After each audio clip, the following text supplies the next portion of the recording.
Well, I cried, and they finally sort of spooned me up, and they took me to a temple about 12 miles away to stay, and I stayed overnight. And that night, I had my shoulder bag there, and I was looking for something to make notes about this experience. I was very confused. I didn't yet know what had happened. I felt confused. That was the general feeling. Great feeling of lightness and confusion. And there was the bottle of LSD. I thought, wow, I've met a guy who's going to know. He will definitely know what LSD is. I will have to ask him. That's what I'll do. I'll ask him. Next morning at 8 o'clock, a messenger comes. Maharaji wants to see you immediately. We get in the Land Rover, we drive the 12 miles, and I'm approaching him, and I'm about as wide as this room, this distance from him, and he yells out at me, "Have you got a question?" And I take one look at him, and it's like looking at the sun. I suddenly feel all warm. All I want to do is touch his feet. And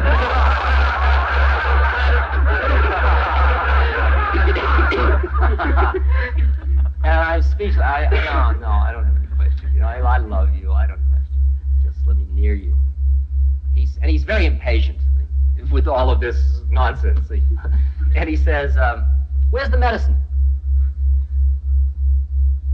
So I got a translation of this. They said medicine, and I said medicine. I never thought of LSD as medicine. And somebody said he must mean the LSD. I said LSD. He says, "Acha, bring the LSD." So I went to the car and I got a little bottle of LSD, and I came back and let me see. So I pour out in my hand. He says, "What's that?" I said, "Well, that's STP, and that's Librium, and that's a little of everything." It's sort of like a little traveling. So he says, "Gives you siddhis?" I had never heard the word siddhi before, you see. I mean, this is where I was at in relation to these concepts. So I asked for translation, and siddhi was translated as power. So I thought he was like a little old man asking for power, like he was losing his vitality. He wanted like vitamin B12, you know. And there was one thing I didn't have, and I felt crushed that I didn't have what he wanted, and I put it back in the bottle. And he looked at me, and he holds out his hand. Okay, so I put into his hand what's called a white lightning. And this is an LSD pill, and this was a special batch that had been made specially for me for traveling, and each pill was 305 micrograms, which was a special numbered. They were very pure. It was very good acid. 305, usually you start a man over 60, maybe with 50 to 75 micrograms, very gently, so that you won't upset in case he's got a heart condition, or, you're very gentle. 300 is, good. Well, pure acid is solid. So I put a second pill, that's 610 micrograms. Well, that's third pill, that's 950 micrograms. That is sizable for a first dose, Acha. And he swallows it.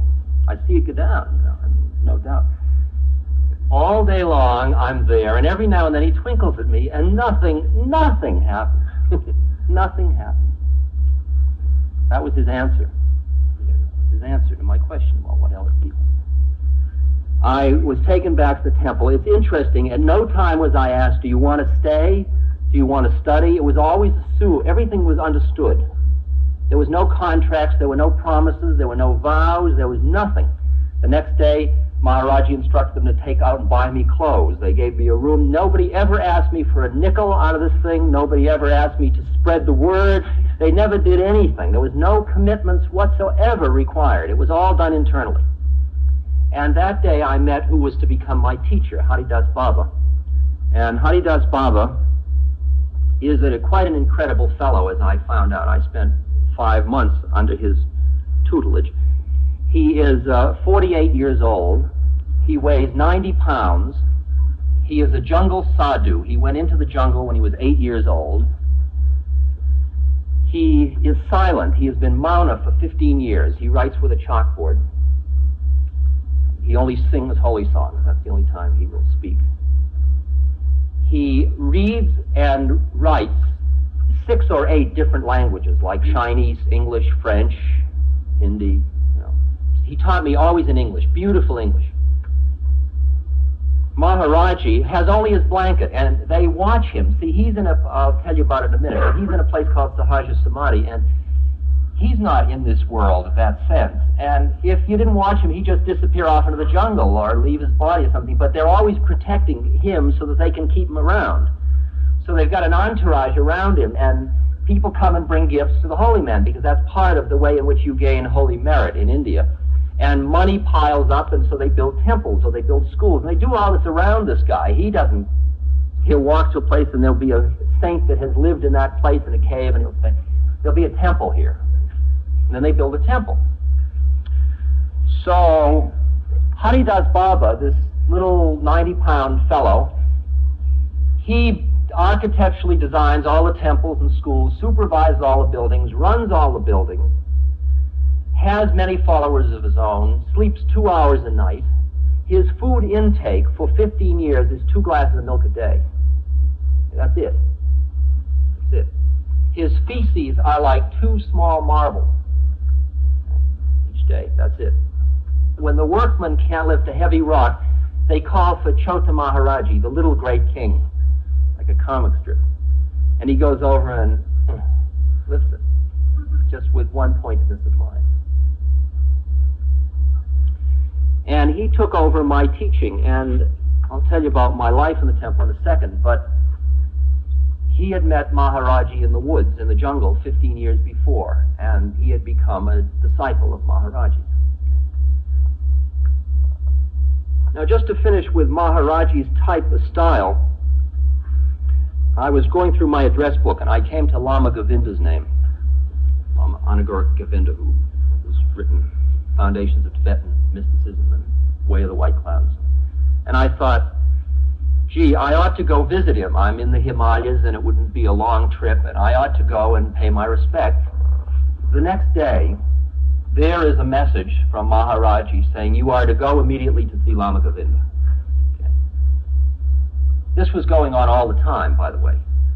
At one point, I had to go to Delhi to work on my visa, and I took a bus. This was the first time. It was 4 months after I got there. They were letting me out alone. They were so protective of me, it was unbelievable. I don't know what they were afraid would happen to me, but they were always sending somebody with me, and, you know, like, they weren't giving me elopement privileges or something, as they say in mental hospitals. But they allowed me to go alone to Delhi, and I took a bus, and it was a 12-hour bus trip, which is a far-out thing in India to go in these buses.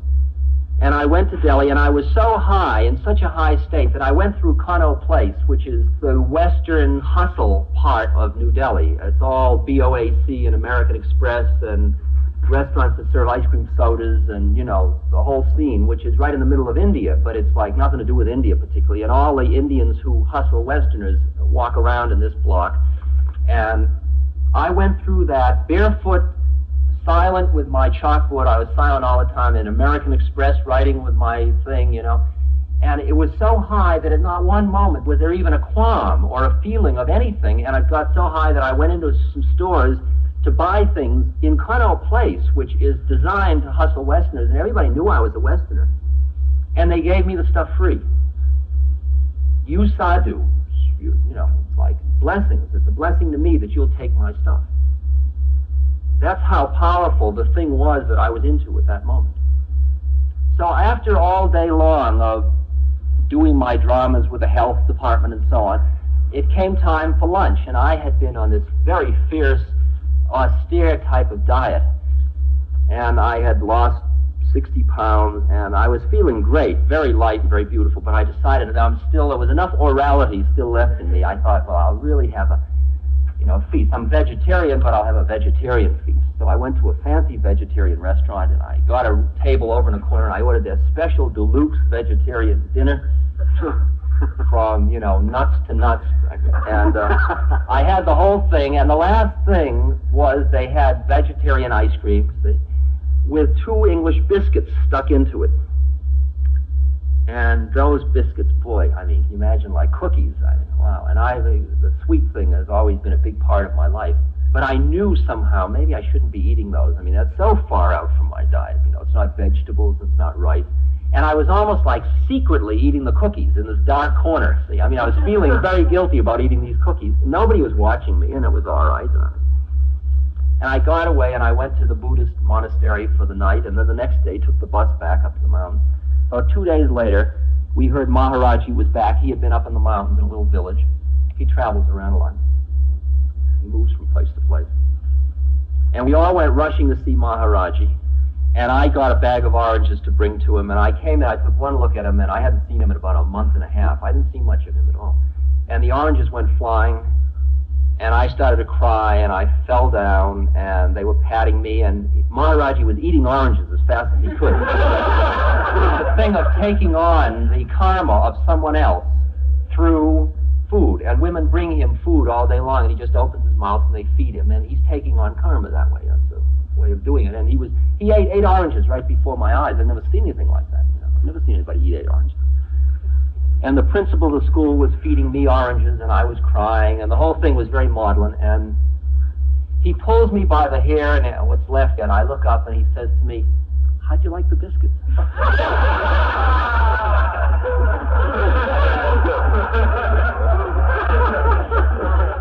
Now, the impact of my relation to him was very profound in this sense, as they say in the Sikh religion, that once you realize God knows everything, you are free.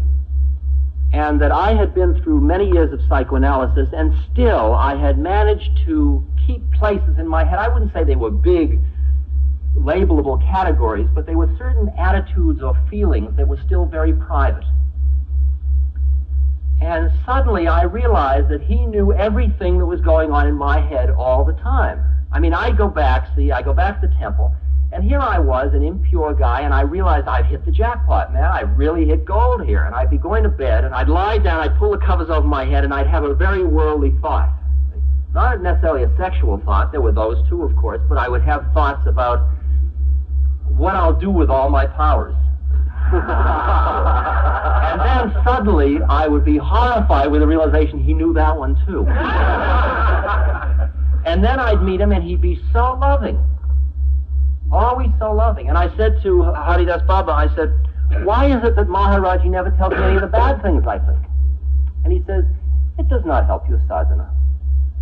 He wrote, "It does not help your sadhana. It doesn't help your spiritual work." He knows it all, but he just does the things that help you. You know, he'll say things like, "You gave much money to a lama in America 4 years ago?" And I'd say, "Yeah." And he'd always make me feel like I was a beautiful guy. You know? Okay, I'm going to feed one more incident into you about Maharaji, and I'll tell it to you, although I don't understand it, but I want to share it so that you are in the same position that I am about all this. By the way, the sculptor had said he loved Maharaji so much we should keep the Land Rover up there, and it was like Maharaji got the Land Rover after all. One day, we were going on an outing up into the Himalayas for the day. This was very exciting because I never left my room in the temple. I'll tell you about the life in a moment. But now, in this temple, or around Maharaji, there were 8 or 9 people, of which Bhagwan Das and I were the only Westerners. In fact, at no time that I was there did I see any other Westerners. This is clearly not a Western scene.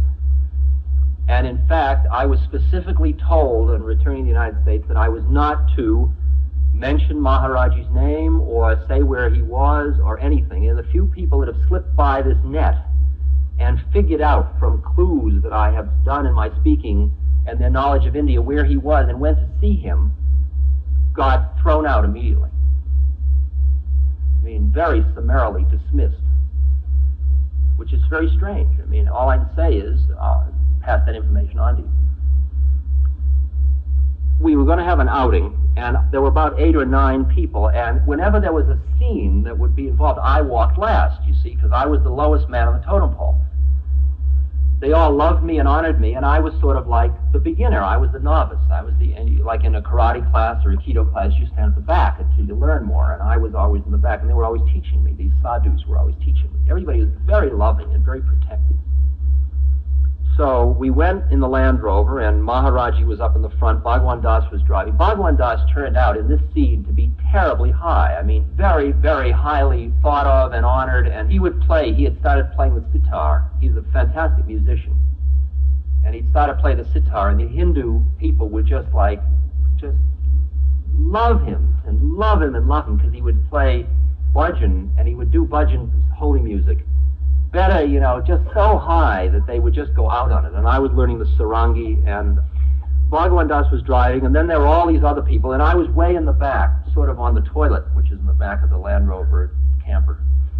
And we went up into the hills, and we came to a place where we stopped, and we were given apples, an orchard, and we looked out on a beautiful view. We stayed about 10 minutes in Maharaji. He says, got to go on. Got in the car, we went further up to the hill, we came to a forestry camp, and it turns out that his devotees are people like the head of the forestry department, so they make available to him all of this stuff. So we got to this place. He went inside, and we all sat out on the lawn. And after a little while, message came out, Maharaji wanted to see me. And I got up, and I went in, and he looked at me, and he says, you make many people laugh in America?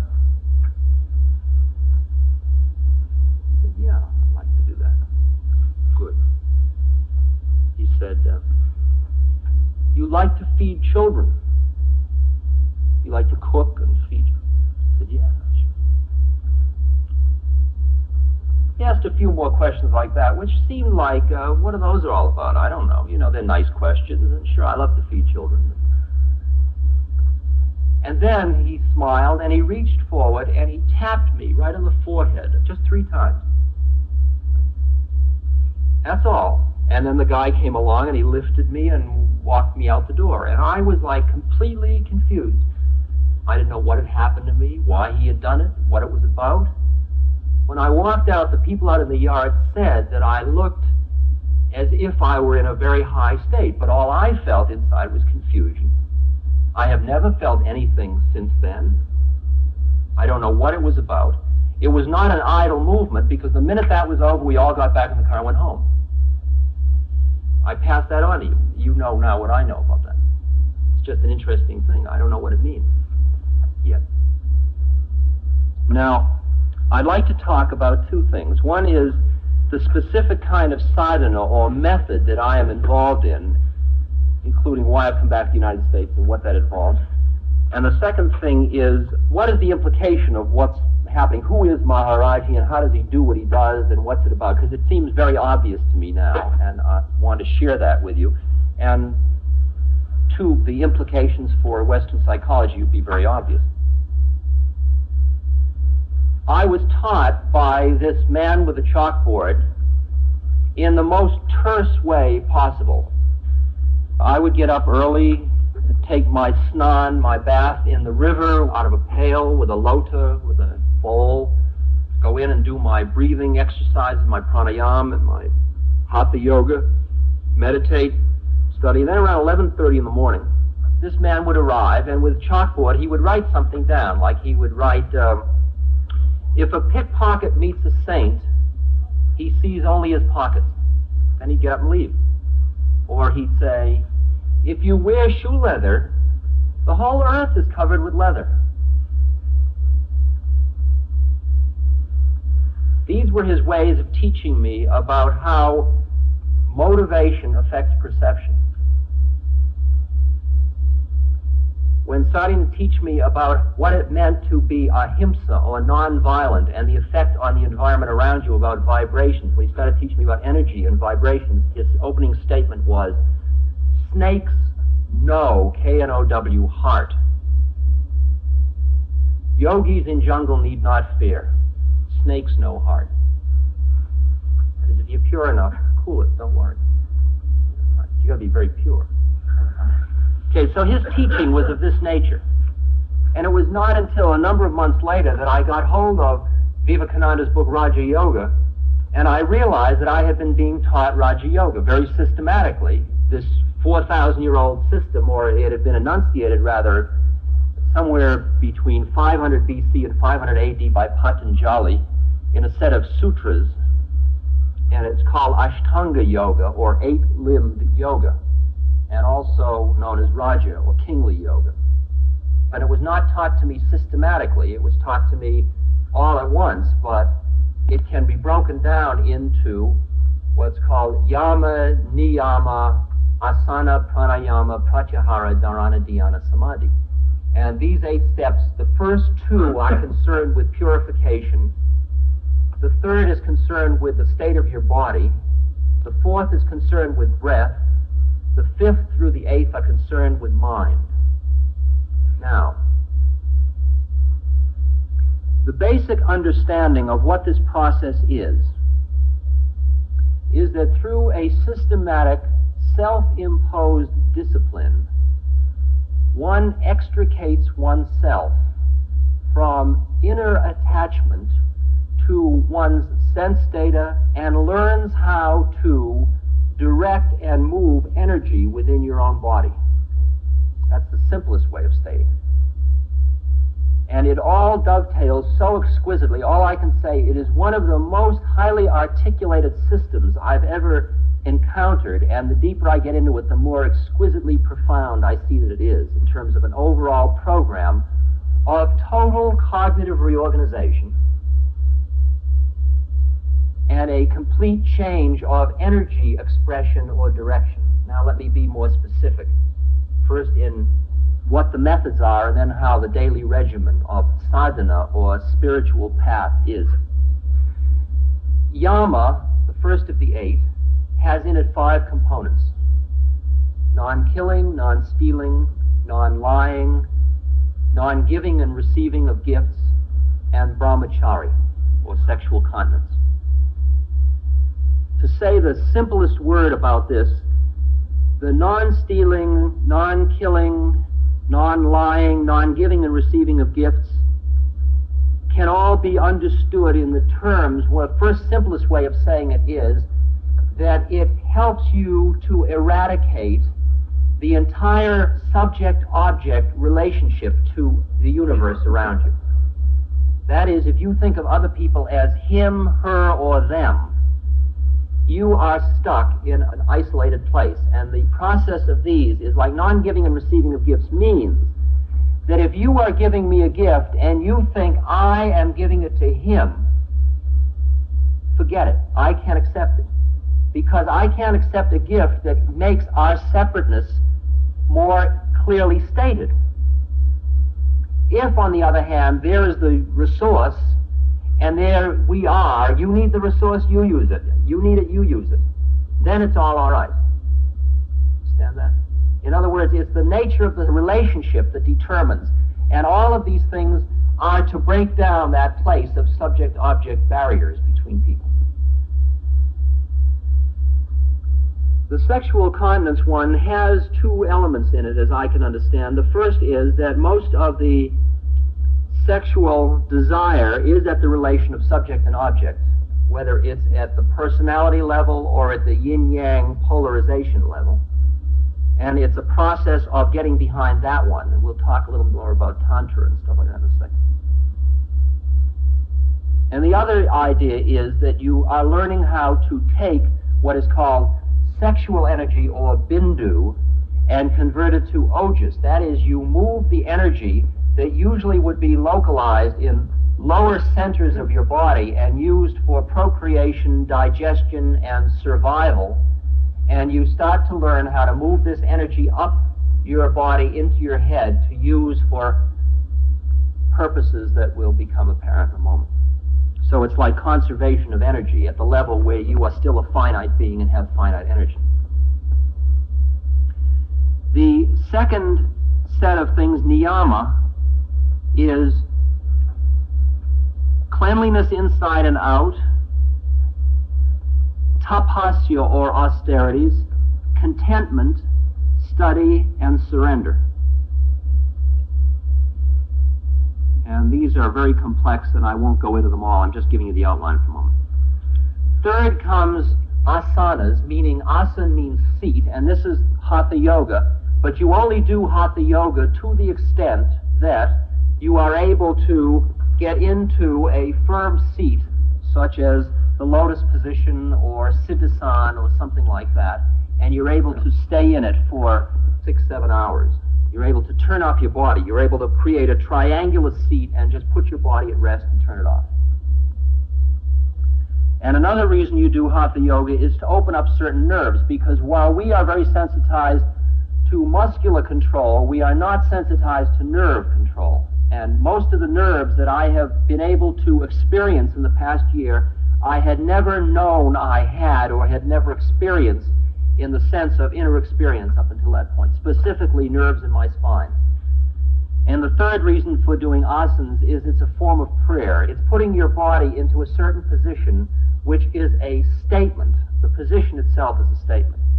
And to tell you how highly articulated this science of yoga is, when one has got it down right, your body is in a statement which can be thought of as a vibrational statement, which is in tune with a certain thing you visualize, which is in tune with a certain sound you emit, all of which go together to create a certain kind of psychic state.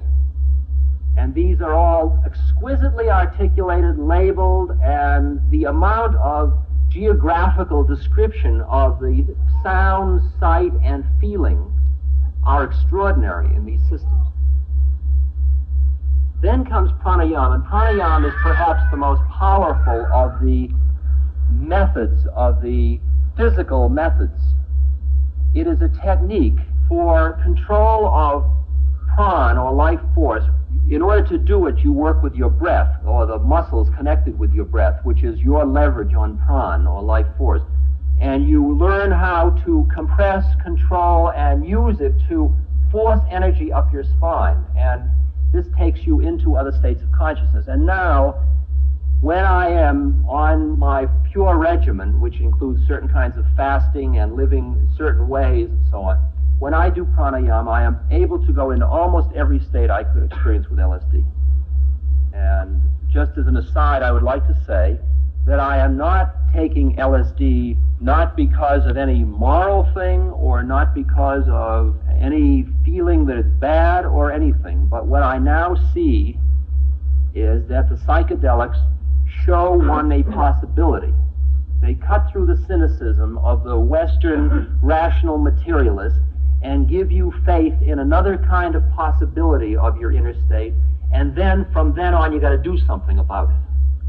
I asked my teacher what he could say about LSD. He wrote back and he said, LSD is like a Christ that has come to America. He said, Americans are most materialistic people, and the avatar has come to them in the form of a material. How they will know about such things if they do not taste them?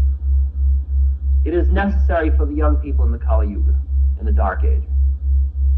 And in a way, when you think about how Christ worked, he went around and he cured a blind guy here and a blind guy there and somebody that was dying or dead he brought back to life, and he showed people that there was another dimension of reality. And he opened up a possibility, and he generated faith, which spread out from that. And most of us that have experienced these other levels have supplanted the kind of cynicism with a kind of faith. And then come the whole method of bringing the mind under control, or bringing it or calming it down.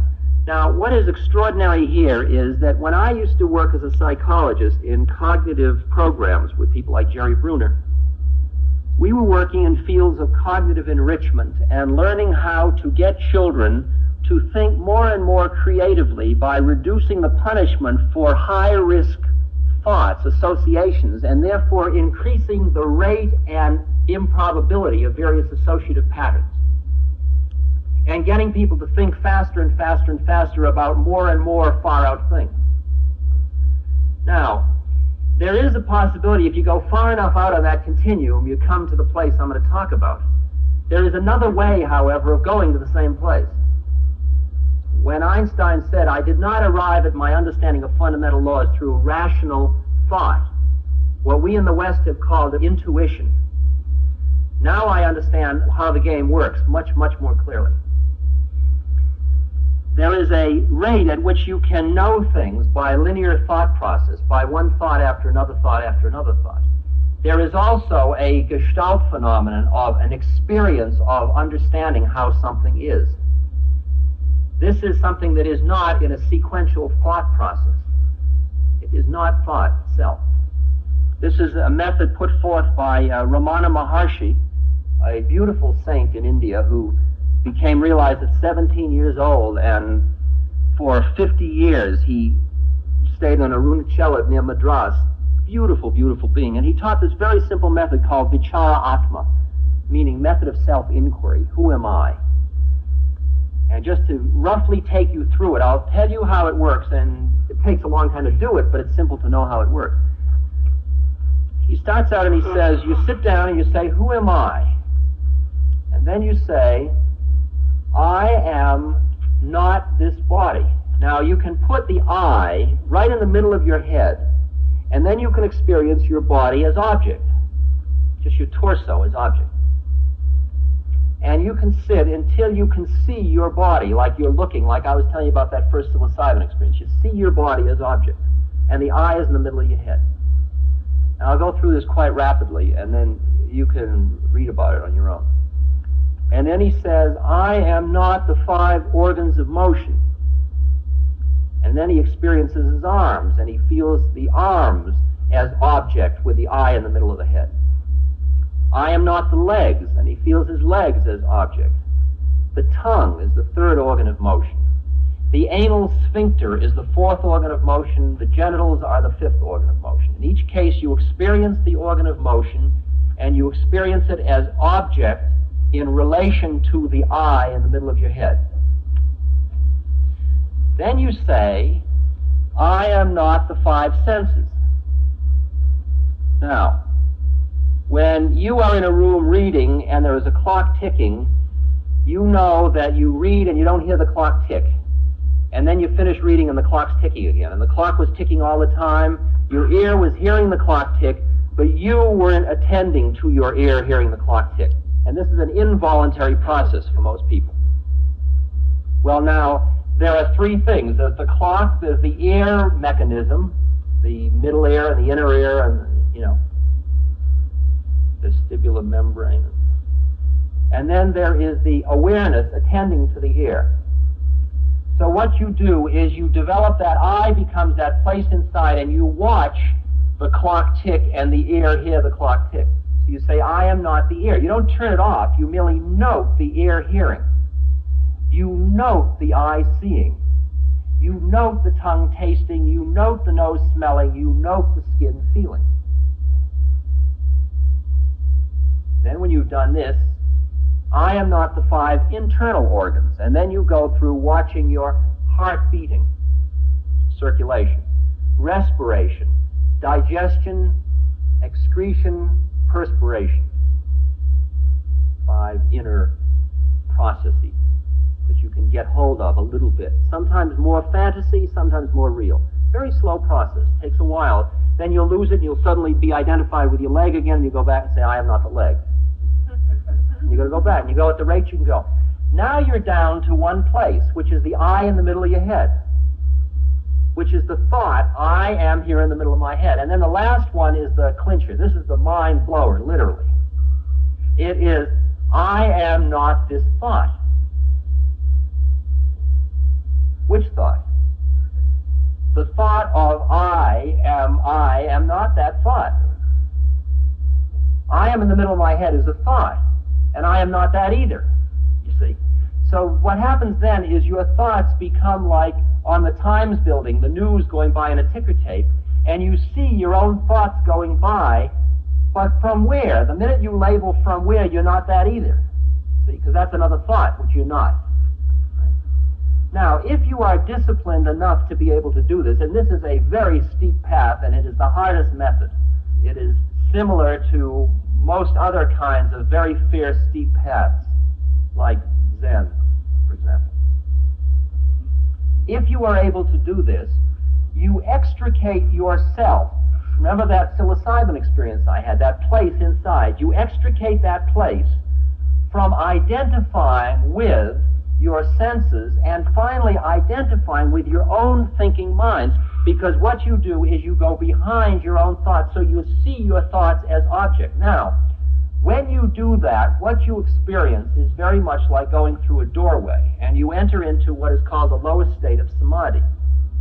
You may be able to stay there only a millisecond, or later on longer and longer time. But when you go into that state, you go into what the Sanskrit literature calls Sat Chit Ananda. Satchitananda, which I'll describe briefly to you. And this is explaining to you now where Maharaji's head is at, what Sahaja Samadhi is, what state he's in. But let me preface it by saying this, that in order to get through that doorway, you have done that method. That method is a method of using the mind to turn in on the mind. Do you see how that's done? You brought the mind down, brought it away and away and away, and then turned it in on itself and said, I'm not that either. That's that method. You can get to the same place through breath. That is, I can take in my breath in certain ways and close certain muscles in my body that in the advanced techniques of pranayama, you take in breath after you've opened certain nerves in your spine. You take in breath and through muscular control you compress it and you hold it for various periods of time, maybe 60 seconds, maybe a minute and a half, whatever you keep developing, different lengths of time. Now, if you are just busy holding your breath like you would do when you're underwater swimming, you know that feeling where you dove down very deep and you're afraid you're not going to get back in time, you overdid your game a little bit, and I'm going to die from not being able to breathe. Well, if at that point you are able to completely redirect your attention, if you've calmed down your mind enough so you can make it one-pointed, you can put your attention somewhere else, and the idea of somebody who is not having breath ceases to be. Right?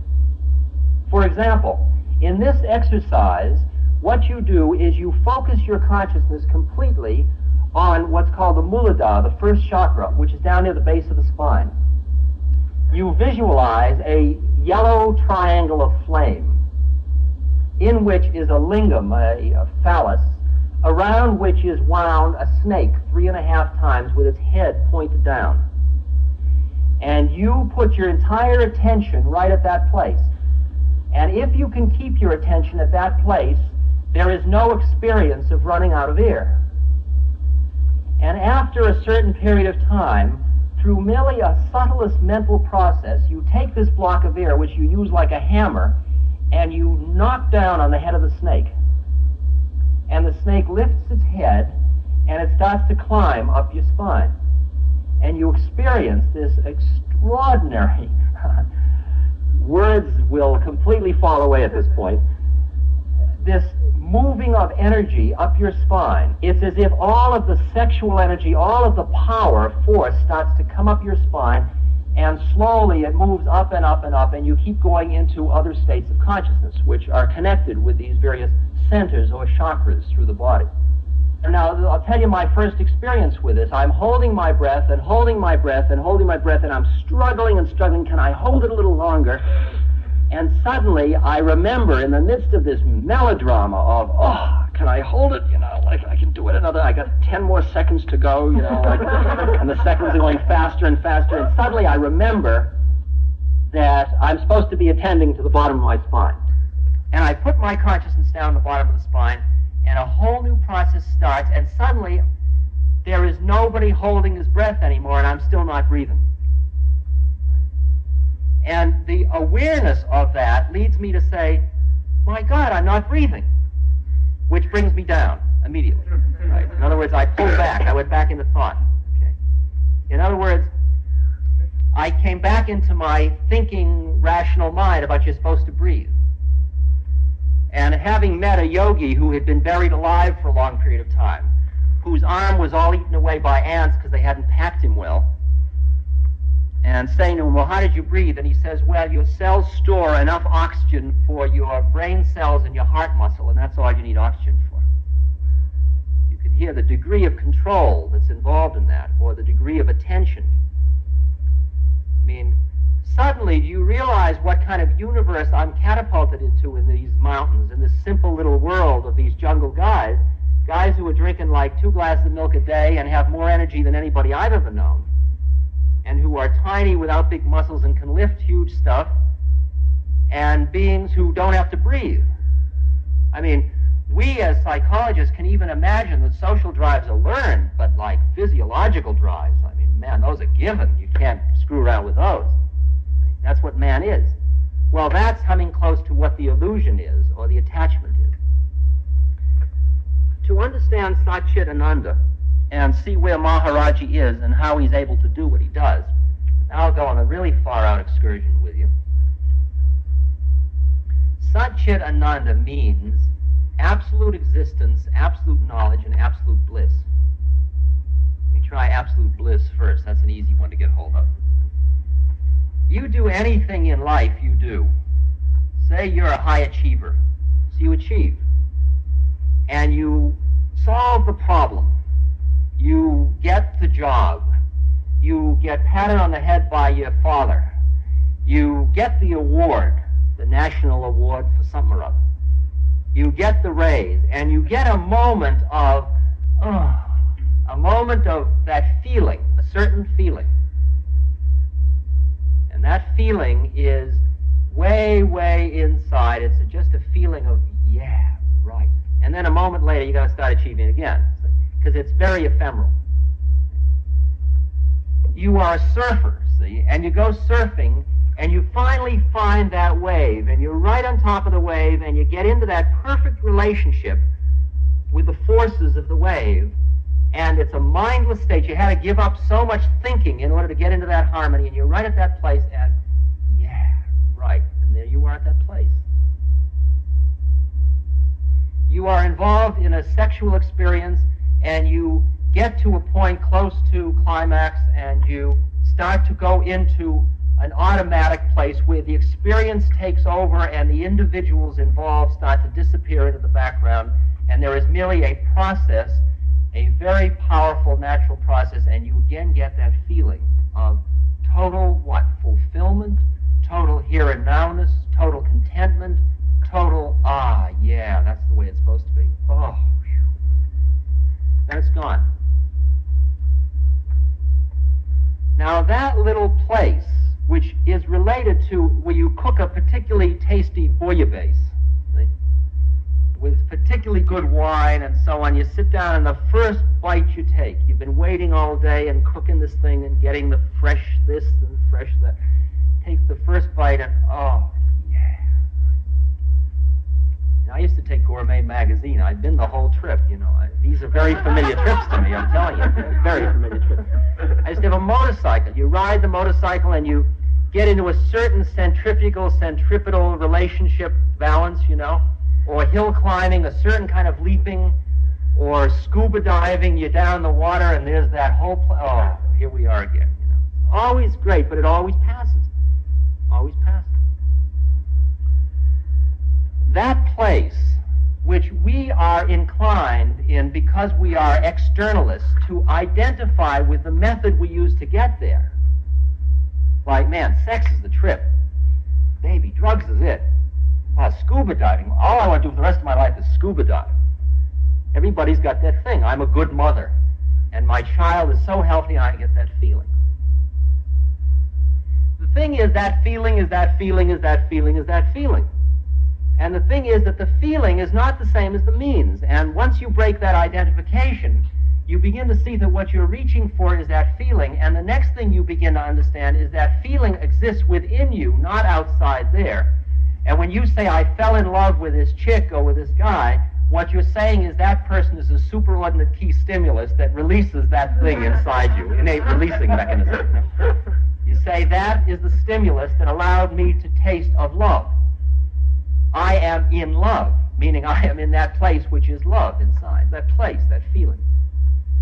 Now, to describe Sat Chit Ananda, let me merely quote from a realized being, Ram Tirth, who said, describing the inner place, which is, of course, indescribable, we can only sort of approximate it because it has nothing to do with words or rational thoughts. He said the following, I am without form, without limit, beyond time, beyond space.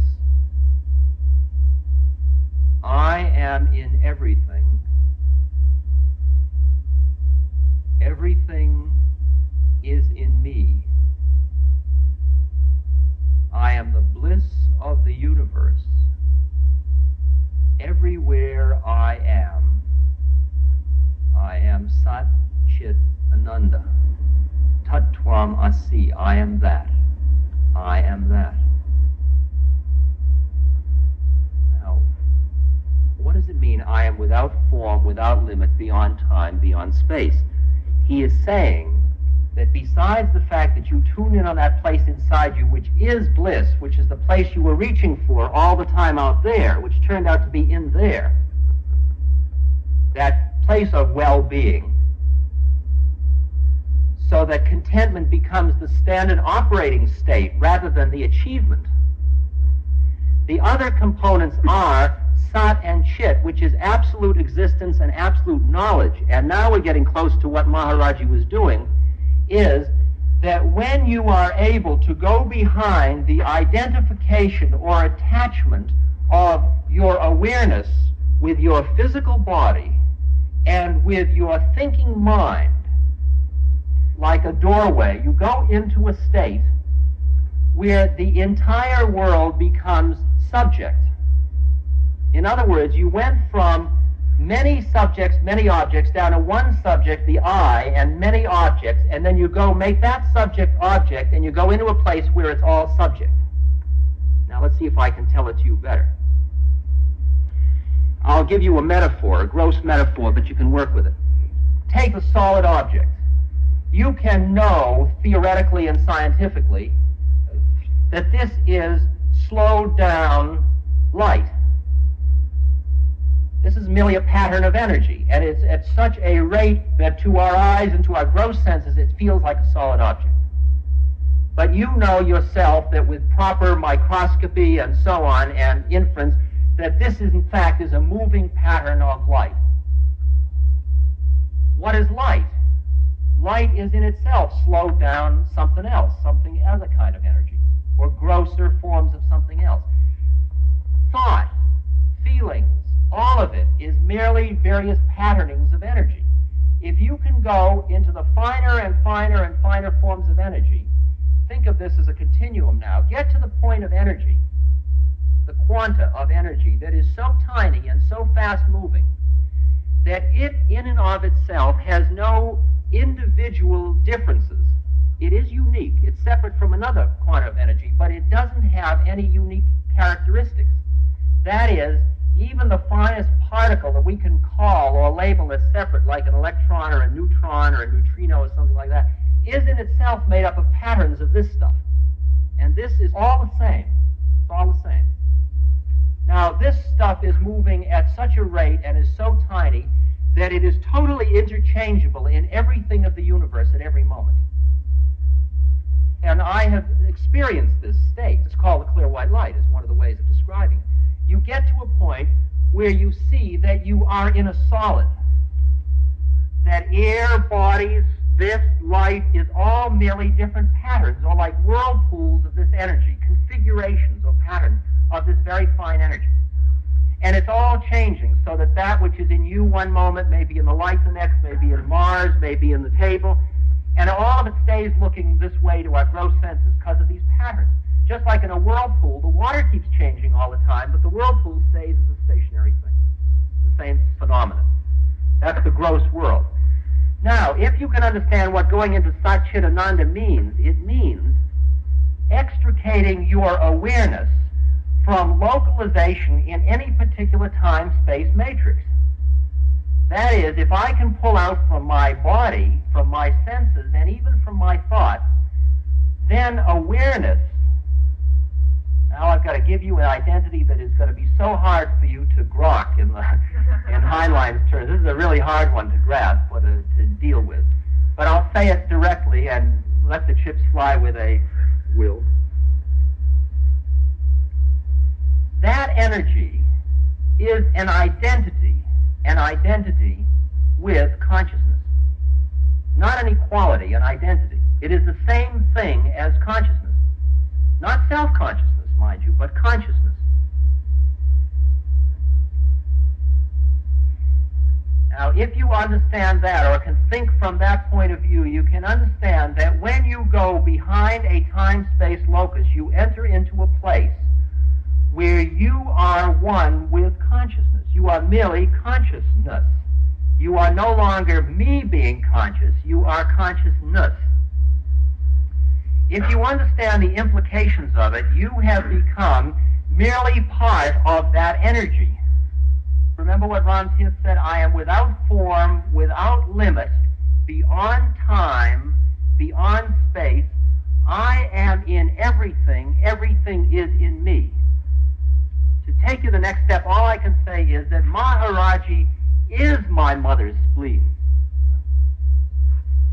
Thus, Chit, meaning absolute knowledge, means that everything that is known or knowable already is inside. You can see how this works. That when you go in, behind, you come to a place where you are one with the universe. You are one with the universe. And at that point, you are it all. Now, let me explain what the Westerner's dilemma is. There is a fantastic Western attachment to the rational mind. That is, to know you know.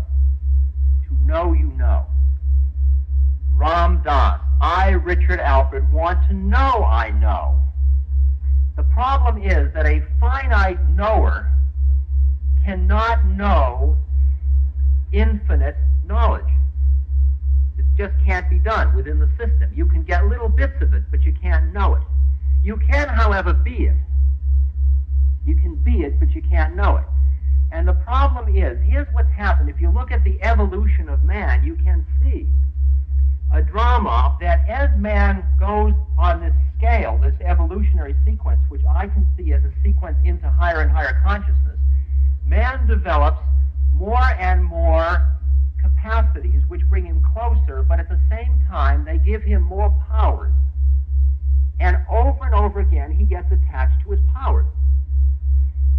See, like you take the strongest ape, he's got fantastic physical power, and he gets very attached to that.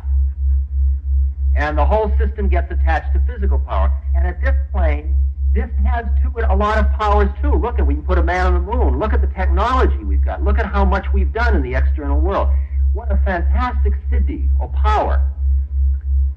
And the thing was that the Vedas, the realized beings, warned us over and over again, when you get each power, you've got to give it up to go on. If at any point you stop to take your power, man, that's where you're stuck.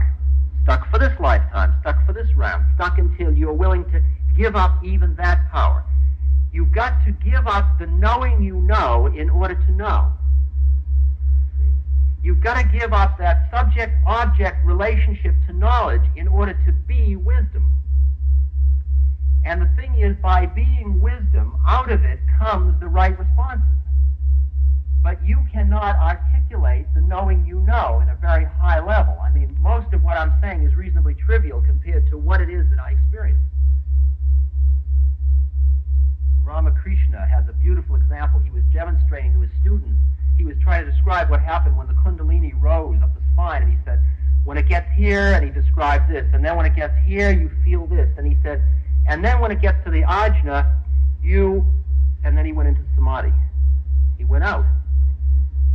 And after a little while, I held him up, and he came back, and he said, now, as I was saying, when you hear this happens, and then when you get to here, and he went out. And after 3 or 4 times, the tears were streaming down his face, and he said, I really, really want to tell you, but he says, the Divine Mother won't let me. She keeps sealing my lips.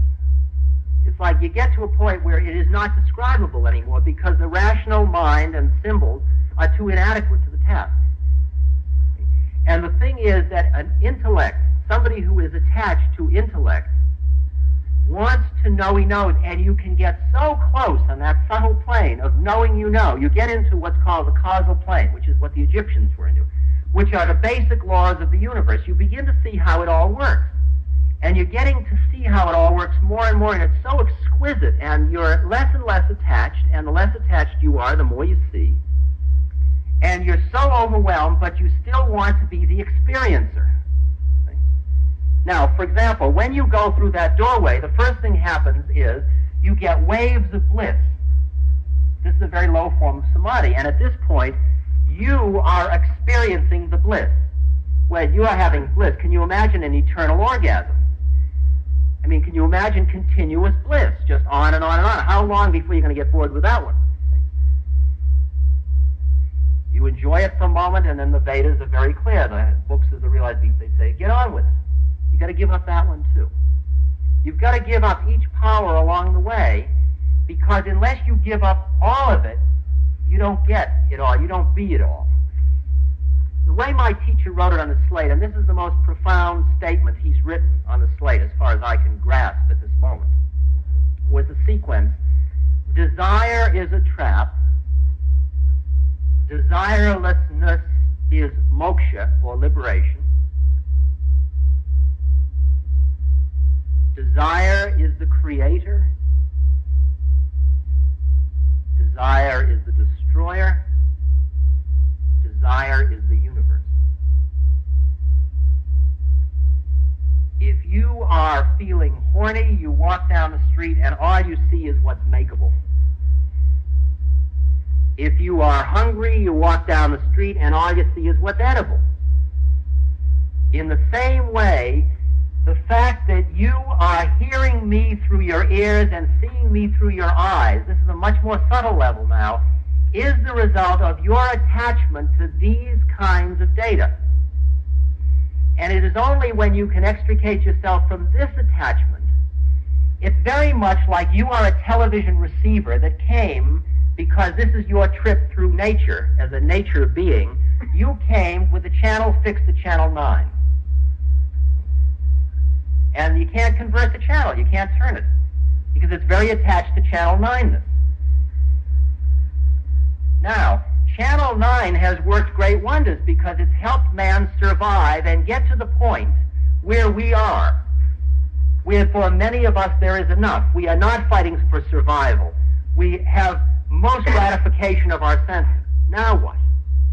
Now is the possibility that we are ready to ask the question. In other words, technology brought us to the point that allows us to ask the next question, that allows us to get free of the attachment to a particular frequency, allowing you to turn the channel to another channel. I have sat with my guru brother, and I'll tell you something, he's the sanest person I've ever met. And I can sit with him right here, and I can look at you, and he can be in this room, and he sees none of you, and he's talking to some other beings that are in this room. Now, you and I both know there are television frequencies in this room, and if we bring in a receiver, we can turn it on, and there it'll be. You can't see it. These frequencies are available. You're not a receiver for it. The reason you're not a receiver is because of the directionality of your receiving apparatus. And therefore, what the discipline of yoga, meaning union, is a process for extricating yourself thought by thought, step by step, breath by breath, from the attachment to your senses and finally to your own thought process. This doesn't mean you lose it. It's still all there. It means that it becomes the servant instead of the master. At the moment, your thoughts are runaway thoughts. They run you. So you're sitting here, you feel hot, the hot takes you to another thought, that takes you to another thought, you feel hunger pangs, you wonder what time it is, you look at your watch, your mind goes, just like, as Ramakrishna says, like a drunken monkey. Monkey that's been stung by a scorpion and fed on wine. I mean, a completely wild, drunken monkey. You're having thousands of thoughts, thought after thought after thought after thought. So when you start to meditate, you first sit down and you find a thing to focus on, like the Southern Buddhists. They'll put you in a room and they'll say, focus on your breath. When you take in a breath, it goes up, and when you let out a breath, it goes down. And every time it goes up, you think rising, and every time it goes down, you think falling. Say, do you understand? And you say, yeah. And then they close the door and they leave you there. 2 weeks later, they come back and say, how you doing? Well, what was I supposed to do? Just that. Well, didn't you understand the instructions? See that place? It goes up and down. Every time it goes up, you say rising. Now, in the mornings, when I'm doing my sadhana, will sit maybe for 2-3 hours, just like this. Rising, falling.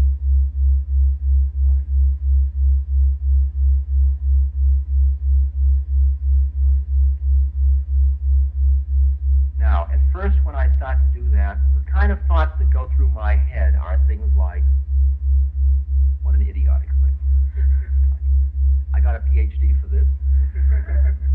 Like, my knees started to hurt. What'll I do when I finish this? Gee, I forgot to call David. God, I've got to order that lumber. Like, what's happening outside? I hear a noise. I've got thousands of these things. They're like locusts. They're like little bugs, and they're just flittering around. Now, when you don't have any center focus, you have no leverage. So every one of them takes you on its trip. It comes along and says, here I am. Don't you want to think about your future? Here I am. Don't you want to think about physical comfort? See?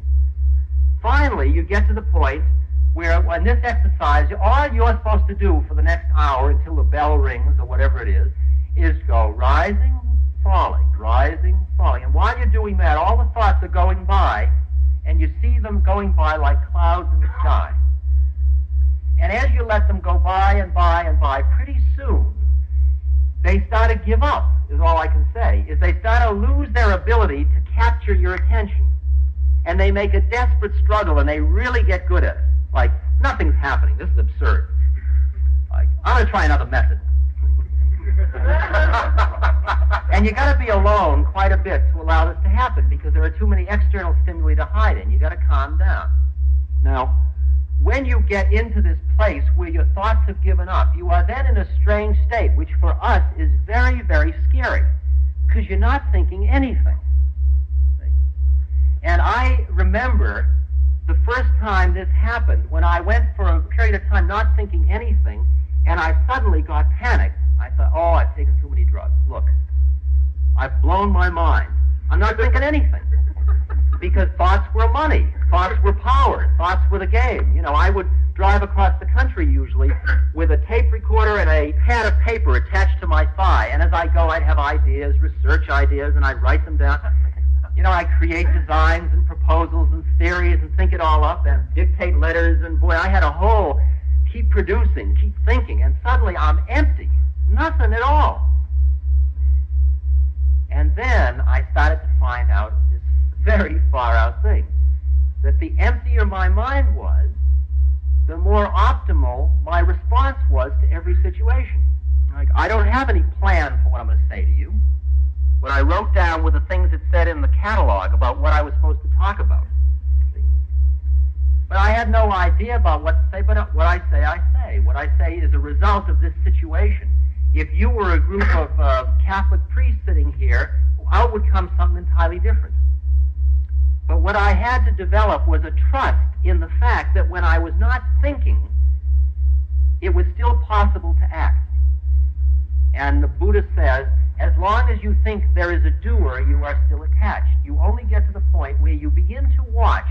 See, from this place where you calm your mind down, the center you get into, this what I call a witness, you develop a point from which you watch your entire drama go by, including your own thoughts.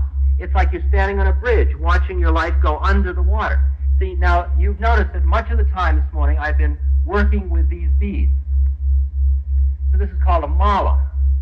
And this looks like, well, he's into a religious mushy trip, some kind of, thing. This is a very exquisite heuristic device for cognitive centering. I mean, if it's not too profane to put it that way. And what, in effect, I am doing is I am keeping a mantra going inside, which part of the morning has been Ram, Ram, Ram, Ram, Ram, and part of it has been a Tibetan mantra, Aum Mani Padme Hum, Aum Mani Padme Hum, Aum Mani Padme Hum. Keeping all of this going all the time I've been talking to you. In other words, most of the time you have been in this room, you have been busy listening and identifying with yourself as a listener. At no time that I have been in this room have I been identifying myself as a speaker. It's the hard one. That is, there is a place inside that I am sitting where I am watching him speak, just as I am watching him listen. And this is all happening. I don't think who I am is what's speaking. Speaking is. Speaking is. It's going on at the same level. You all do it. You drive cars, most of you, and you put that on bass spray, and you do it on automatic. You can drive a car and sit and talk to somebody else and make these fantastically complex responses, make all kinds of judgments, and you never think about it at all. And your mind's somewhere else. Well, now, where is your mind? It's usually on something else, and that something else can become secondary, and you can be on something else. You can be scratching yourself and driving and talking. See? And then you can be scratching, smoking, driving, and talking. And you can get so that you're doing a dozen things, none of which are conscious.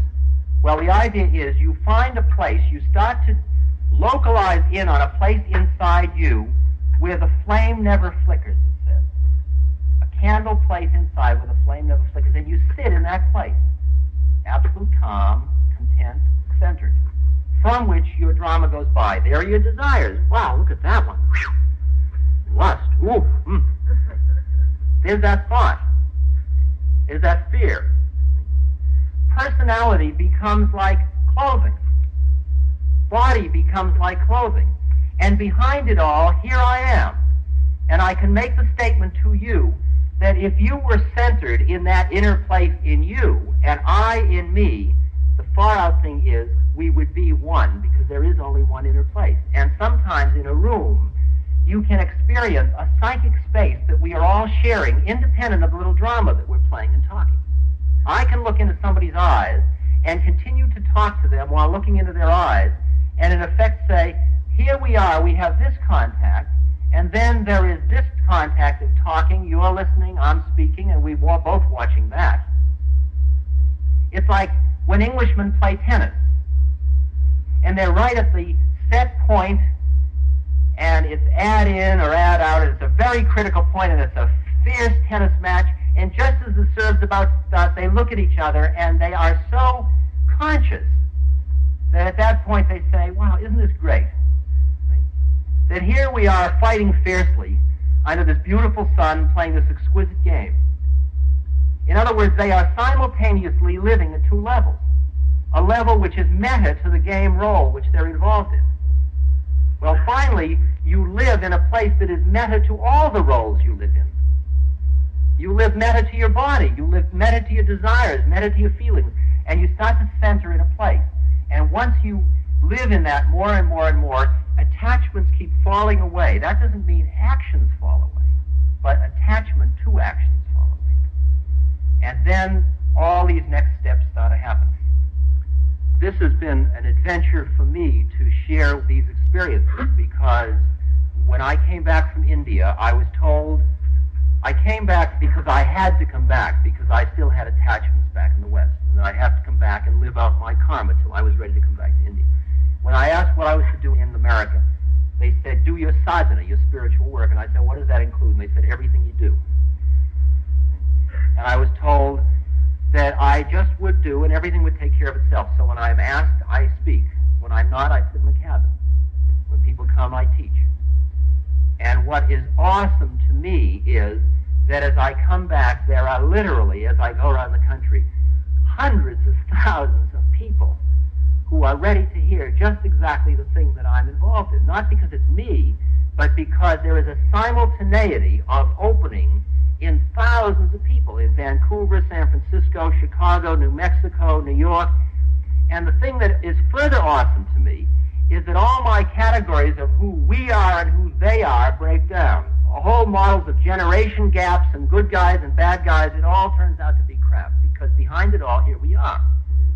Carl Jung said in his eulogy of Richard Wilhelm, who translated the I Ching, he said, it takes somebody who is willing to give up the Western predisposing perceptual framework sufficiently to experience another orientation towards the universe, to be able to know what needs to be known outside of one's own system. You've got to give it up first. And what I felt is there has been a surrender of my Western model of who I am and how it all works. And at the moment, I don't have a desire yet to bring it back into science or to know I know. I am a student. I'm a beginning student in this whole process. And as I understand it, finally, one teaches by one's being. It isn't what you say, it's the state of your own existence, because that's a whole level of interpersonal relations about vibrations and what you communicate to other people. Not what you say, but what you are. I have to confess at the outset that while my vehicle is words, I don't really believe anything I say, because the nature of my work concerns the spaces between the words rather than the words themselves. For I'm dealing with an area, a realm of human existence that is basically not conceptual. And I'm faced with the predicament of trying to convey a non-conceptual realm through concept. So I must ask you at the outset to take my words with a grain of salt. If you don't like them, don't worry about them. They will pass quickly. In order to understand the stages of life and ultimately the process of dying, one has to have a context in which to understand these things. And the context usually is defined as what is the meaning of it? What am I doing here on earth? Because having an understanding of one's function or purpose makes one understand whether some process that's going on in transformation is functional or dysfunctional, whether or not it's useful or not. I mean, I think none of us are so naive at this point, certainly not in this gathering of professionals and people related in related fields. None of us are so naive as to think that only that which gives pleasure is useful. I think most of you now have found through your own experiences that there is incredible growth through suffering. That doesn't mean that we would go around programming suffering into people's lives. We don't give suffering 101. And yet, when we look back at our own lives, we see some of the most profound changes occurred at the times of the most intense suffering. And the nature of the suffering is that we are confronting a situation which is dissonant or disparate from the model we have of how reality ought to be. And that's really what the cause of suffering is. The cause of suffering is this place in your mind that's defining how you think it ought to be. So if you think things should be a certain way and they're not, then there's a discomfort and you suffer. And a lot of what our suffering has been is not due to the actual characteristics of the situation, but to the way in which we perceive the situation. And that perception is based on our contextual understanding of who we are and what we're doing here. So that I must delve a little bit more into the philosophical underpinnings of your and my existence for us to have an appreciation of what the seasons of our lives, particular reference to dying, how to perceive them, how to understand them in a useful way. I'll paint a scenario, just give you a little example of what I went through in some of my processing. I'm in Benares, the city of dying in India. In the Hindu religion, the highest way in which you can die is to die in Benares. And when you die in Benares, your body gets burned at the burning ghat, and the bones and ashes get thrown into the Ganges River. And through that simple act, you are spiritually freed, and we'll talk a minute about what that might be about. The result of that belief system is that Benares is full of people dying. And most of these people have no money whatsoever. They are beggars at the most extreme states of survival. Many of them are lepers. They have a loincloth man or woman, just a loincloth, and maybe a begging bowl. Many of them have advanced states of cancer. Many of them are just skin and bones. They are dragging themselves through the streets. And often on their loincloth there is a little sack which contains the money necessary for the wood for their funeral pyre. Now, if you think of yourself as a human being and think of them as a human being and empathize for a moment with their predicament, when I first came to Benares, when I went out in the streets, I was in a very open space. And when I looked at these people, I experienced such horror. I couldn't really handle it at all. And I went back to my hotel room and I am somewhat embarrassed to admit, I literally climbed under the bed. I hid under the bed, just in horror of the situation.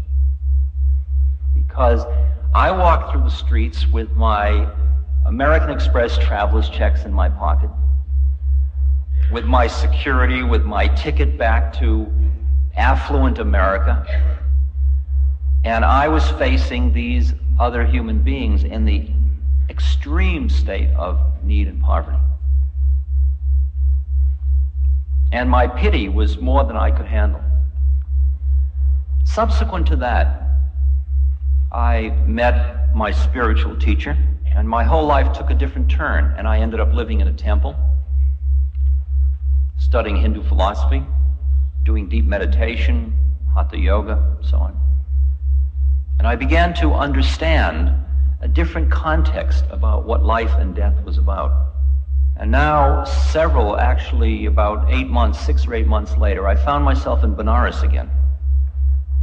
And I walked through the streets.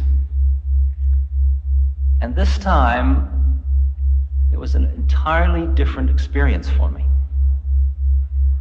For when I looked into the eyes of these people, I saw in them not what I expected to see in the past, not self-pity, not frustration, not humiliation, not anger, not pleading. They had a look in their eyes of fulfillment. And then I noticed something else in their eyes that I could hardly believe. They were looking at me with pity. They were pitying me. Healthy, fat, solid American me. These people in the last stages of life were pitying me. And I understood that from their belief system, they were pitying me because I was merely this wanderer wandering through life, not knowing where I was going or where I was coming from. They knew their place, they were secure in their place, they were fulfilled in what they were about to do, and they knew that I was wandering in despair and I would never find. And they just felt sorry that I was so lost. And I had trained enough so that I could see it from their point of view, and I ended up feeling self-pity.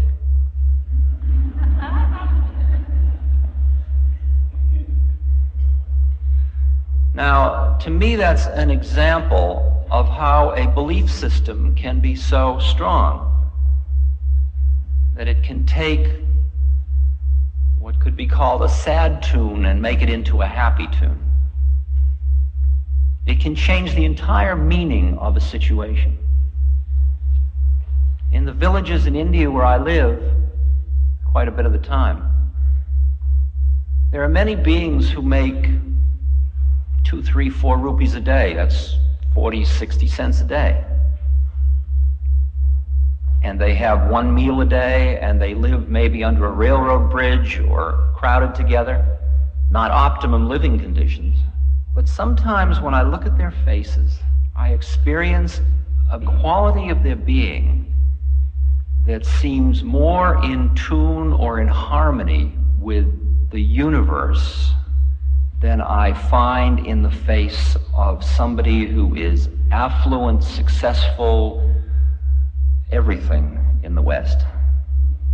And I understand, once I get over my arrogance, of super race arrogance, that we have a great deal to learn about the dignity of the processes of life and death, and the way of understanding them in a way to release us rather than to torment us. I have to digress briefly to just share with you my own sequence of perceptual shift a little bit so that you can appreciate the kinds of things I want to talk to you about. For I was trained as a social scientist and was a professor. I was actually part of a junta at Harvard to protest against the soft and mushy conditions of the clinical social psychology department, social relations department. I was one of those guys in favor of harder statistics, the kind of guys you love, right? I just felt that anybody that didn't know how to do a factor analysis and a chi-square just hadn't yet awakened.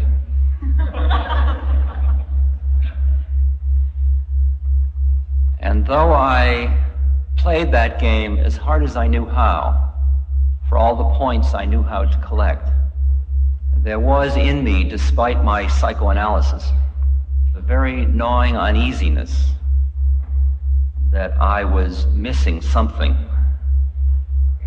a malaise. And when we experience a malaise in our culture, we tend to treat that malaise as if it is our fault. We treat it as if it's our neurosis, and it's our lack of adaptability to the existing culture, which must be right because there's so many of them. And I kept trying to readapt my being to fit into the gratification patterns that the culture was offering me. And it just wasn't working. And I started to drink more, and I started to get more extreme in my ways of seeking pleasure in order to gain the kind of fulfillment to give me a feeling of well-being. Well, then I got for some years into experimentation with psychotropic chemicals, chemicals that alter consciousness, and that changed my head around a great deal. I saw through those experiments that perhaps my malaise, my discomfort, was not just my pathology, but it was a deeper something in me attempting to awaken. And that maybe instead of treating it as some sickness that ought to be treated as a problem, I should see it as something graceful, to be honored. And maybe it would be useful to allow my life to adapt, to tune to those feelings of wrongness or rightness within myself. And I did that, and I just let my life go in the course it would naturally take, responding to an inner intuitive sense of, right, okay, that's all right. And it took me through, away from academia, it took me through psychedelic chemicals, it took me to India, it took me into yoga, and it brought me back to America, and it took me into a different kind of a perceptual view of the universe. And I found, much to my surprise, that through whatever had happened to me in these past 15 years, whatever had happened to me had very profoundly, in the real sense of alteration, had profoundly altered my feelings about death, and as a result, my feelings about life. It had very profoundly altered the definition of who I think I am. Now, I could try to very gently take you into the space translating, but instead of doing that, I'm going to do a much more shock treatment process. I'm just going to tell you how I see the world. And many of you will say, that is absolute rot. And that's perfectly okay. You have total license to reject it. But anything less than that would be dishonest on my part. So I'm going to go for broke. We'll let the chips fall where they will. Okay? And I'll even be more outrageous by telling you that what I'm presenting to you is not a belief system. It's the way things are. See, already your shackles are up. But what can I do? Anything less would be dishonest. I just got to play. You've got to know people like me exist.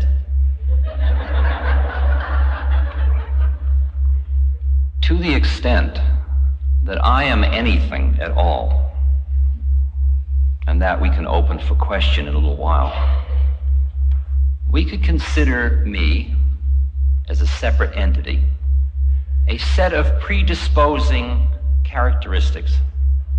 It would be like a DNA code, except we'll make it psychic instead of physical. I am a set of characteristics, a program that is manifesting by taking a human birth at this time. I have taken a birth into a body,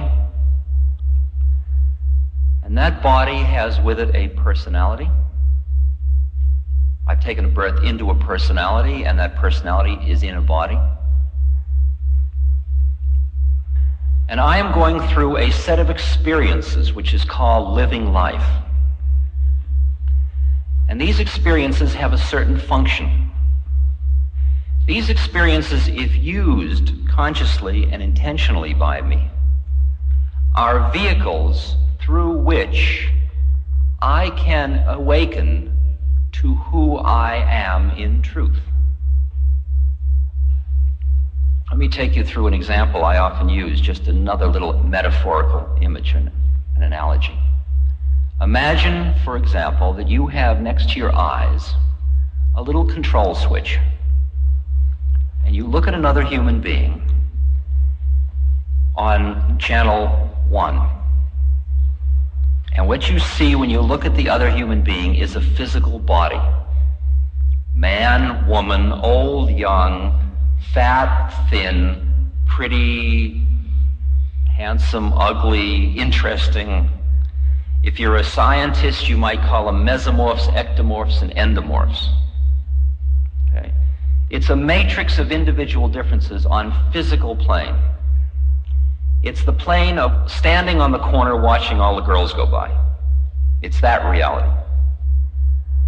Now let's just say you're looking at another person and you flick your television receiver one channel. Now you look at another person and what you see is their psychology. Oh, you're a manic depressive. Oh, you're a happy person. I wish I was happy like you. People in psychotherapy live on this channel usually. They're totally preoccupied with their own depressions, elations, fears, anxieties, loneliness, hopes, etc. And that's reality. That's the real you. And the physical body is merely the carrier of that. Well, let's flip it again. Flip it again and you look at another person, and if you are so trained to be able to see on this channel, you would say, oh, I know who you are. You're a Libra. I can tell because of the... You're a Sagittarius. On this channel, on channel 3, there's only 12 beings in the universe and various permutations of them. Okay. You are now seeing what could be known as the astral identity of an individual.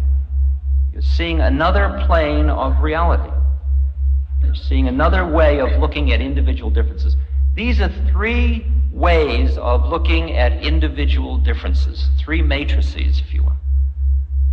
But now you flip the dial once more. It starts to get interesting.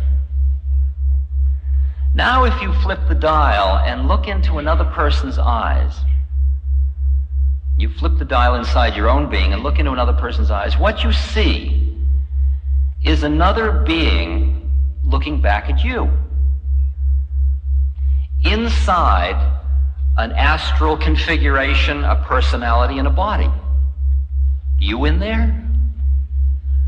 I'm in here. How did you get into that one? And you see what the Christians call soul. You see another soul. You see another being just like you. No different, just like you, just another being. And that you see that all the individual differences are all of the stuff in which this being is encased. Now, you could almost be comfortable with that one, but we unfortunately must flick the dial a few more times. I mean, I must take you the whole journey. You flick the next dial, and what you see when you look into someone else's eyes is you see yourself looking at yourself, looking at yourself. Because on that plane, there is only one of it. It is one awareness that is in a multiplicity of forms. And finally, if you will allow me to flick the dial just once more, if you haven't given up completely yet, you flip the dial once more, and you disappear, and I disappear, and the dial disappears. And we're dealing with what the Buddhists call void, or in the New Testament, before the word. That is, before the vibratory uniqueness. Or why God is not able to be spelled in the Hebrew religion. It's unspeakable, unknowable, unseeable, unconceivable, inconceivable. Okay, now of all of these channels on the television set, who are you? Which one do you want to settle for? You want to be middle-aged? How about that one? I mean, I'm middle-aged. I guess I'm middle-aged. I have a 47-year-old body. It's like I have also a 1974 Dodge van. But you say to me, who are you? And I don't say I'm a Dodge van. Why do I choose to identify with this? Well, if I don't pick body, should I pick personality? I'm somebody on the path. That's a good one to be. I'm a curious person. I'm curious about the future. That's a good one. I'm a responsible person. Well, I'm kind of wild. I'm lazy. I'm working on myself. These are all different psychological takes of who one is. Each plane, each turn of the dial has a different statement of your identity, and each one is getting into a more and more profound place. Now when we come back to who am I, which channel are you talking about? If we start from the top and go on down into the grosser planes, I am the void who manifests as the one, who becomes the many, who has a unique set of factors to work out through a unique astral, psychological, and physical body. That's what I'm doing on Earth. I have taken a body to do certain work. And when I finish that work, I will drop that body. We are dealing here with the issues of karma and reincarnation. Now, in the West, after the councils of Trent, Constantinople, and Nicaea, anywhere from about 200 to 500 AD, these ideas were roughly thrown out of Christianity because they didn't make the church a workable situation. Because when you had reincarnation and karma, every human being became their own priest. Because it was between you and God. And for the church to keep its own control and see its function as keeping people morally living properly, it had to get rid of those concepts. Have I taken birth before? I have no experiential knowledge of that. But from where I'm sitting, undoubtedly thousands and thousands and thousands of times. Will I take birth again? Undoubtedly, thousands and thousands and thousands of times. I have to tax your brain with one more difficult concept.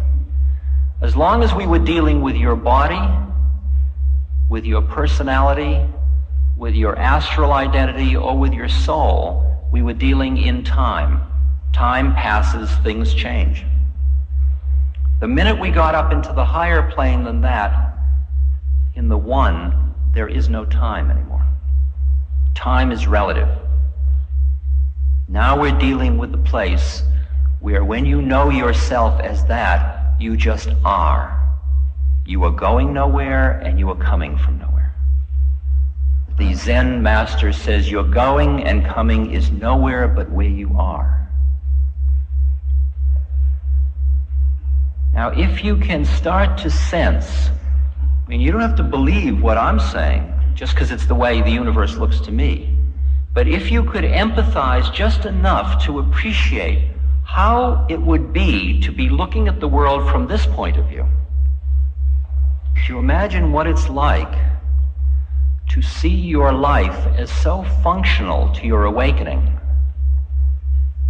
and your death equally so, that the whole business becomes merely a process of growth and awakening and opening and deepening and clearing and shifting channels, and there is no problem about transition. There's no holding on out of fear. It's just opening. Ramana Maharshi, the great Indian saint, was dying of cancer. And he had great miraculous powers, and his devotees said to him, Bhagwan, Ramana Maharshi, heal yourself. And he says, no, this body's used up. And they said, don't leave us, don't leave us. And they started to cry. And he said to them, don't be silly, where could I go?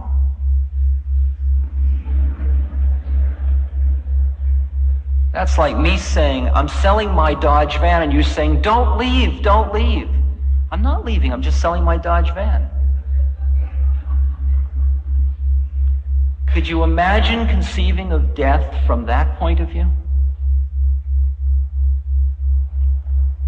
I have a project going, working with terminally ill people, and I've had to sit through many horrendous moments in hospitals, sitting with somebody who's dying, where the doctors come in with a cheerful, you're looking better, and then walk out in the corridor and say, won't live the night.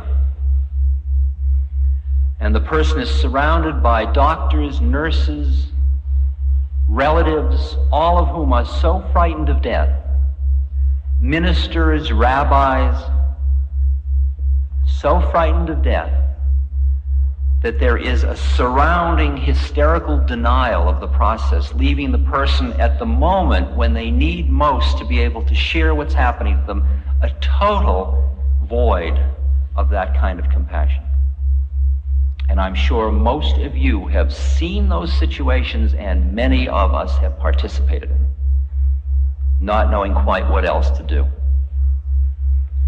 And the hospice movement has done an incredible amount to change the image of dying. They are doing for dying what home deliveries and so on, and bringing the husbands into the hospital during the deliveries is doing for birth. It's bringing it out of the closet. Suddenly we're getting over our Victorian uptightness. It's now suddenly true that human beings do not only eat, but they go to the toilet.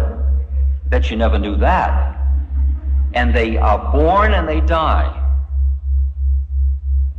In India, it's very far out because it's all right out front.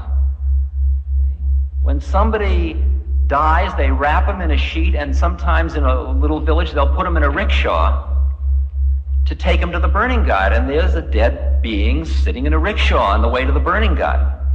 And everybody salutes as he goes by, or she goes by, on the way to the burning guard. And there's no, which we have, which is the minute the person dies, they disappear into the big void beyond. The sheet goes over, and the whole thing is covered, and denial starts immediately.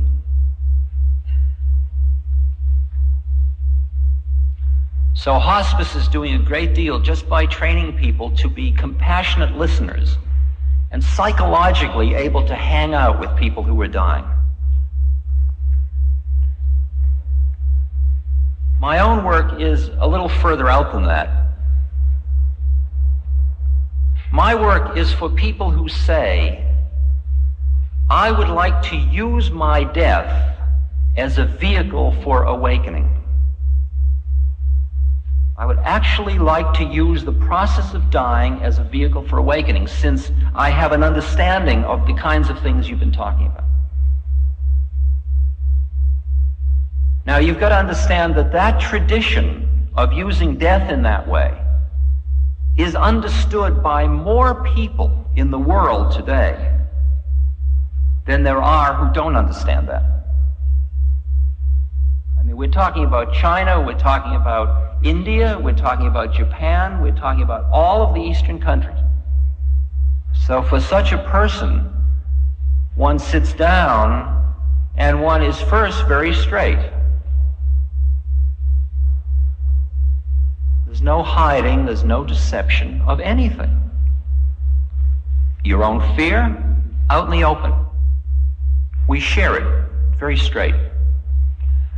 But in addition, we are working on ourselves to create a space, an environment, in which a person can experience the deeper parts of their beings. And when they get to one level of it, where time isn't, then there's no more death.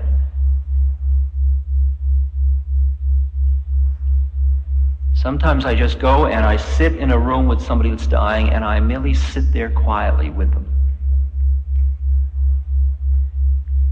And they run all of their fear through me. And what comes back is peace. Because I don't have any fear of death that I can touch at the moment. To me, death is a process of just leaving what you thought you were. Not what you are, but what you thought you were.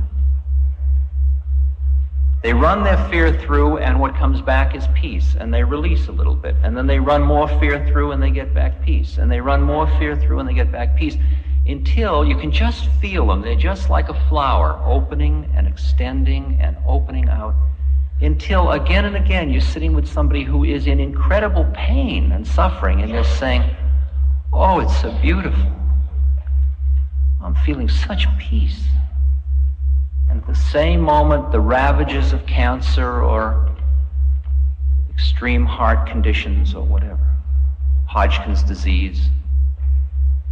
I was working with a boy who just died 2 weeks ago. And I would come in each time, and he would be agitated and irritated, and he had bed sores, and there was a lot of pain and suffering. And I'd wash him and help change him and just be with him. But at the same moment, I was just being quiet inside my own being. In other words, I wasn't coming on to him. I wasn't saying, you ought to go deeper in yourself. I wasn't hustling him. I was merely working on myself in his presence. And the result of that was that very slowly he started to let go of identifying with the body, identifying with the pain, the psychological part, and started to experience just a spaciousness in which he could see death.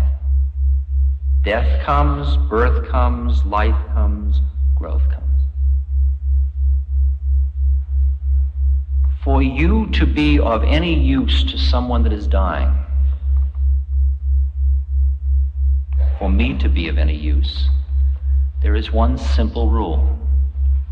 You work on yourself.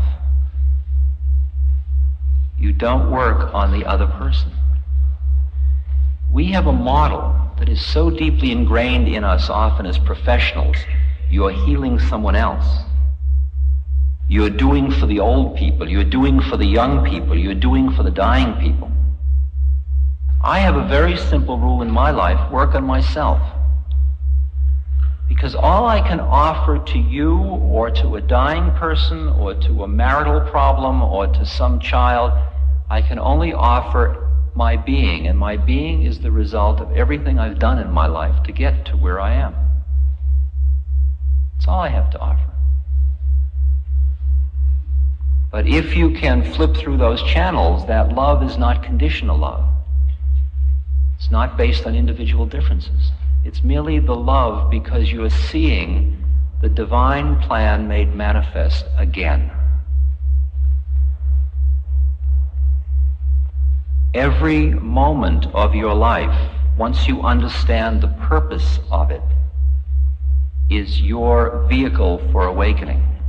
This moment is your vehicle for awakening. If you're uncomfortable at this moment, okay, you're uncomfortable. Allow it. If you're fascinated, be fascinated. Allow it. Give it space. Give it space.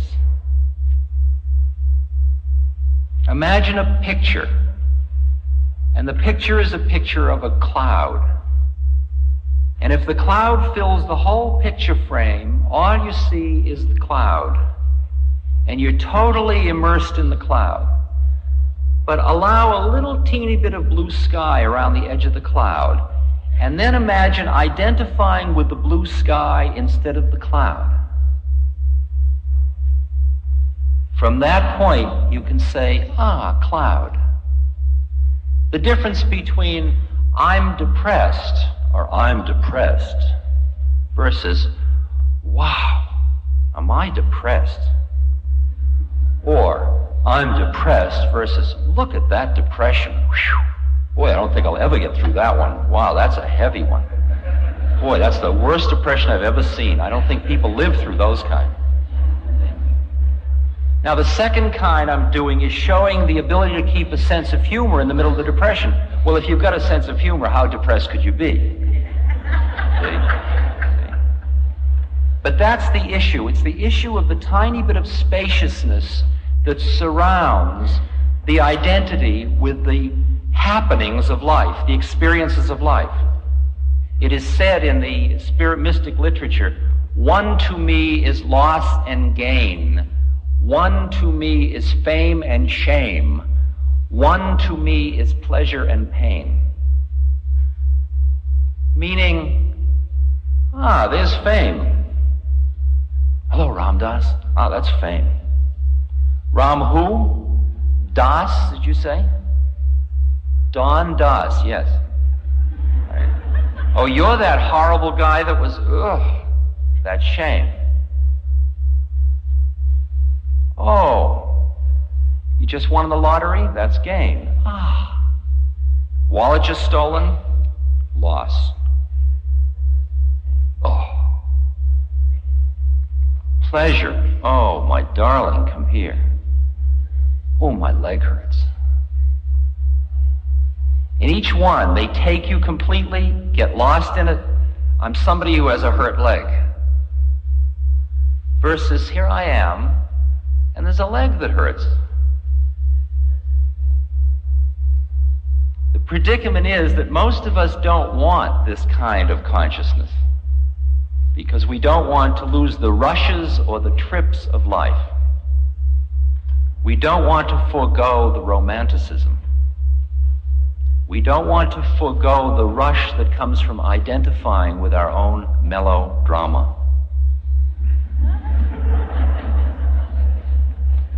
And that kind of equanimity, that kind of quietness, that kind of spaciousness, that kind of presence, that kind of compassion for oneself and for all things, because from a quiet, clear place you see how it all is without pushing or pulling. For it is only the non-attached mind that can truly appreciate how it is. Otherwise, you're just seeing the projections of your own desires. If you're hungry and you go down the street, you will notice restaurants. If your car is making a strange knock, you will notice gas stations. And that is what your universe is full of. Because you and I are living in entirely different universes, because each individual is living in a universe selecting from the possible infinity of things, those things which lock in with your own desire system. So if you identify with a desire, that will determine what you see in the world. When you get to the point that you can allow a desire system without identifying with it, sure, I have lust. Sure, I have greed. Sure, I have fear. Sure, I have depression. But here I am. I am. I am, and there's an aging body, and I am, and there's depression, and I am, and there's hope, and I am, and there's planning, and I am, and there's death. How different the space. That's because the television channels, you're living on more than one of them simultaneously. You're starting to live on all of them all at once.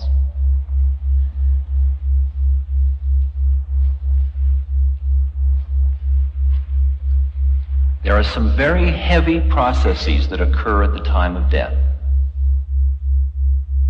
And the Tibetan Buddhists, for example, understood that the meaning of life was the preparation for death. You were preparing to stay conscious through these incredibly heavy processes that happen. Heavy process, example. A fellow called me the other day, his mother just died. He's a meditator, he's a Buddhist. He sat with her through the process. He said at first she protested, then she acquiesced. He said then it got to the point where she was too weak to eat, so I had to feed her. Then it got to the point where she lost her sphincter control and her bowel control, and I found myself carrying her to the toilet with her feces dripping down my leg. And that was a hard one for us. And then it got to the point where all of her unconscious processes started to rise to the surface, and I found in the middle of the night sometimes she would be calling to me, and I'd go over and she'd start to make love to me. And all of the edible stuff was coming up. And he said, and through it all, we still kept the thread. We still kept the thread of consciousness with one another. It's not the physical death that's so scary, it's the psychological death. It's the ceasing to be who you think you are. The thread was held. And I have been now with many people and just holding them as they die. And being right with them, looking in their eyes as the spirit just leaves, as they just leave, and the last breath occurs, and the eyes glaze over, and the being just leaves. And there's just a release, an opening. Because by the time they got to that moment, they were no longer clinging to that which dies. Don't be silly, where could I go? There's no more clinging to that which dies. For who we are was, is, and will be. And these are just processes of transformation that we're going through. Just like it's very hard for a prepubescent to understand the time will come when his baseball cards aren't that relevant.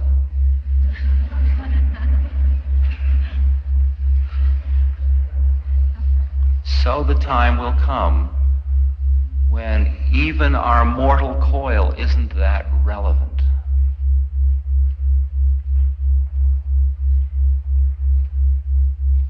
If you will just imagine somebody who has died, and they died in the Western, I'll give you two people. One has died in the Western metaphor, see, so they're busy not dying. Doctor, save me, transplant me, implant me, do whatever you do, but don't let me die. But you're dead, then you die. And a voice says to you, hello. And you say, well, if I can hear a voice saying hello, I guess I didn't die. The voice says, no, you died. You say, well, I can't have died. And that's confusion. It's called purgatory in Christianity. And you just sort of hang in that place, and then you get reprogrammed into the next round. But now, as you go through incarnation after incarnation, on and on and on and on, somewhere along in the sequence of these, you begin to awaken just a little bit. And you get to the point where you begin to hear what I'm talking about, and you begin to see, wow, far out, that's all that happens when you die. So as you're dying this time, instead of, doctor, doctor, you say, wow, this is going to be great. Here we go. Ready? Ready? Put on your safety belt. Here I go. Ready or not? Oh, wow. Whew. Now you're dead, see. Somebody says hello, and you say hi. Okay. Now you're in a new predicament. You're still somebody. You're not nobody yet. You haven't finished your rounds of birth and death. So you're going to take another incarnation because you've got more stuff to do. You've got to go through more experiences. So you have a list of things you've got to go through, see. You say, gee, if I did it right, I could clean up all of these in one birth. Far out. Let's see.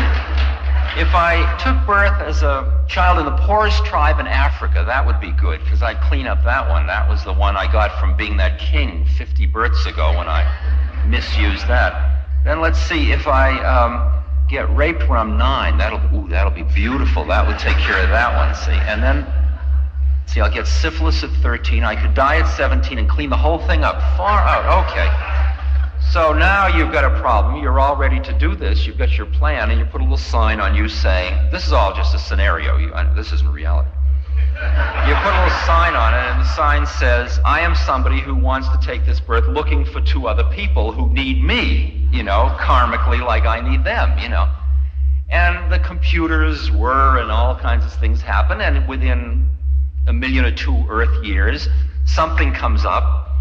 Doesn't matter, it's going on anyway. And there's a moment of passion, and there you are. And as you're being born, you say to everybody, well, see you later. And you dive into Earth, and you go, wah, wah, and you're a baby. Veil over. You were a baby, that's all your reality is, a baby. 9 years old, you're raped. 13, syphilis. 17, you die. No, I don't want to die. You're dead. You come up and you say, hi, back so soon. Right, well, that cleaned up all those 5 now. Is that too gross for you? From where I'm sitting, I've got to up-level it just one bit by just saying to you that the reality that lies behind all these relative realities, there is no time. All your reincarnations are happening simultaneously. That's a little heavy for you, but you got to understand that it's not like it's spread out like Bridie Murphy, like you with that 40 years ago. It's all here now, all your incarnations. So that when you get all done with the last one, you realize nothing happened anyway. I mean, I'm pushing your mind all over the place. If you could see the universe that way, what would be the difference in the meaning of death? Well, I'm finishing chapter 3. Now, I'm not saying that you should have a mind intellectual overlay that makes everything different that way, not a dishonest imposition of intellect. But for anybody that will subject themselves to simply sitting down quietly and learning how to quiet their mind by allowing the thoughts to come and go, just as simple a thing as following your breath. Just take 2 minutes now. Bring your awareness to your breath. Just notice the breath. Either notice it going in and out of your nose, or notice it rising and falling in the middle of your abdomen. Pick one or the other and stay with it.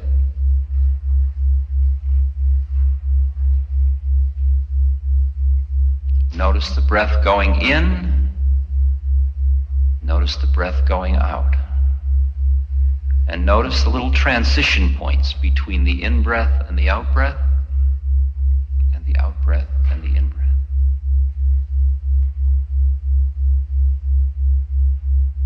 Keep your awareness focused on your breath. Let the rest of the thoughts come and go, just like tiny little insects around a light.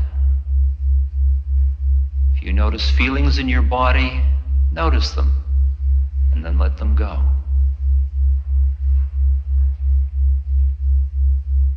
If you are thinking about what this is all about, notice that thought, let it go.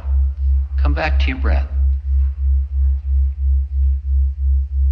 Breathing in, breathing out.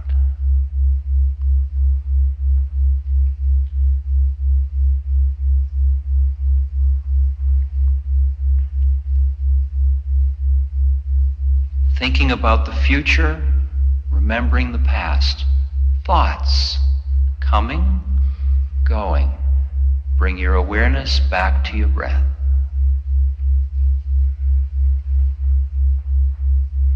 Deeper, quieter.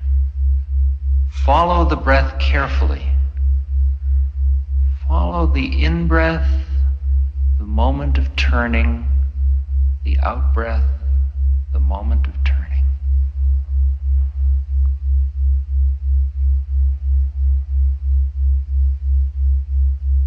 The silence in the room, notice it, let it go. Come back to the breath. The breath is the focal point. It's the primary object. The rest of the universe comes and it goes. Problems come into mind. Notice them. Bring your awareness back to your breath.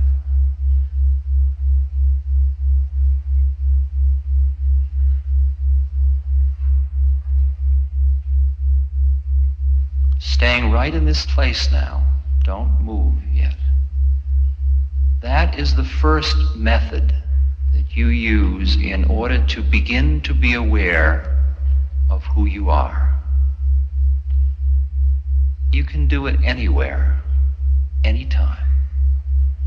You don't need beads, you don't need priests, you don't need ashrams, you just need your breath. Because while you are following your breath, which is the doorway between form and formless, because between the in-breath and the out-breath, and the out-breath and the in-breath, there is the space. Now let me give you one more exercise. Just find the whole other quality. Focus in the middle of your chest. Just as if you had two nostrils. And breathe. Now as if you were breathing in and out of the middle of your chest. Let your nose or your mouth breathe in or out the oxygen. But imagine that your chest is simultaneously breathing in a very soft, very delicate mist. Breathe in, breathe out.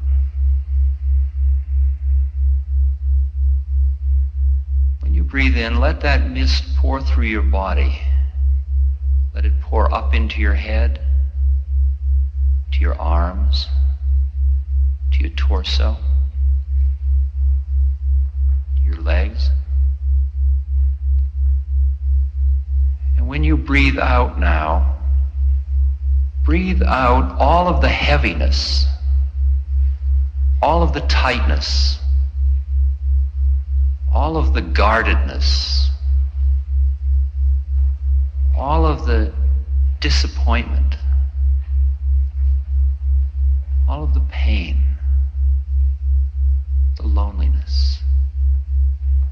then once again, fill in the in-breath with this very, very soft mist.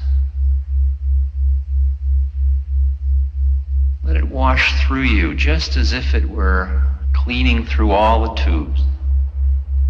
When it dislodges something, a sadness or a doubt or a fear, just breathe it out. Breathe deeply.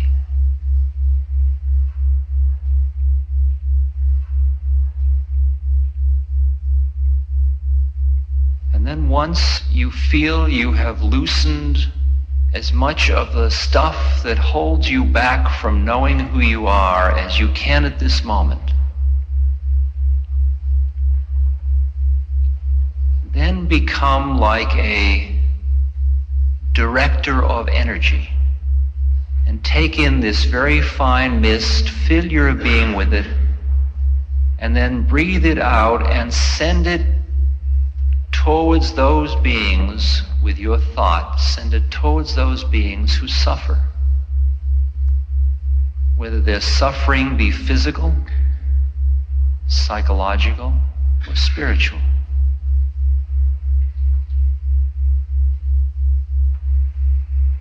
Just as if you were surrounding them with light. You were surrounding them with a loving space that said, do what you must do, but know that I am here with you. Use the power of your own thought and the openness of your heart to give life and love and space to all beings.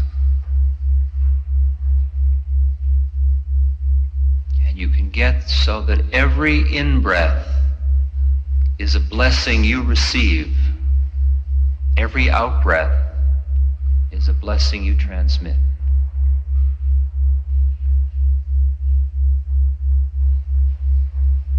Following your breath to quiet your mind and breathing in and out of the heart to deepen your receiving of love and your compassion outward. You become an environment in which everybody you meet can grow. You become an environment of quietness, of non-judgment, of love, of presence. For you to share the higher channels of consciousness, you must know them in your own being. Not with your intellect, but with your being.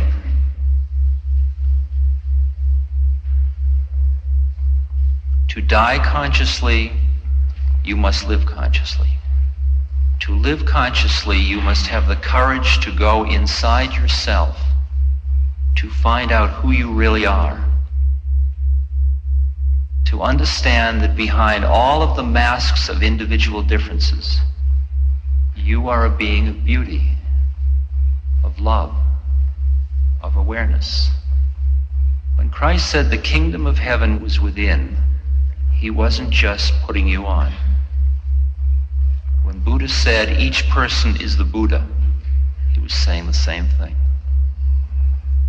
Till you can allow your own beauty, your own dignity, your own being, you cannot free another. So if I were giving people one instruction, I would say work on yourself. Have compassion for yourself. Allow yourself to be beautiful. And all the rest will follow. Since the road that leads to perdition is wide and spacious, and many take it, but it is a narrow gate and a hard road that leads to life. It leads to life, and only a few find it. The pull of the world, the pull of desires, the pull of the solidity of the senses and the thinking mind, it's a wide gate. The pull of the spirit seems to be a narrow gate until you're on it. And then it becomes the only way.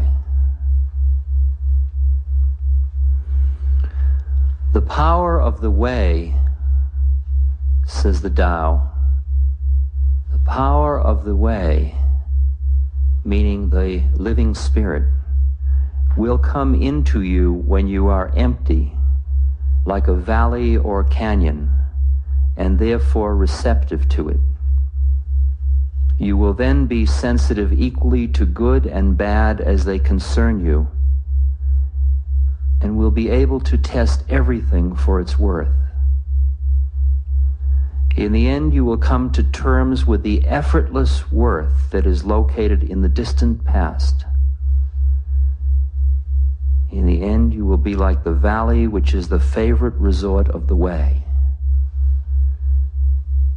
becoming receptive, becoming soft, becoming open, becoming tuned, becoming quiet.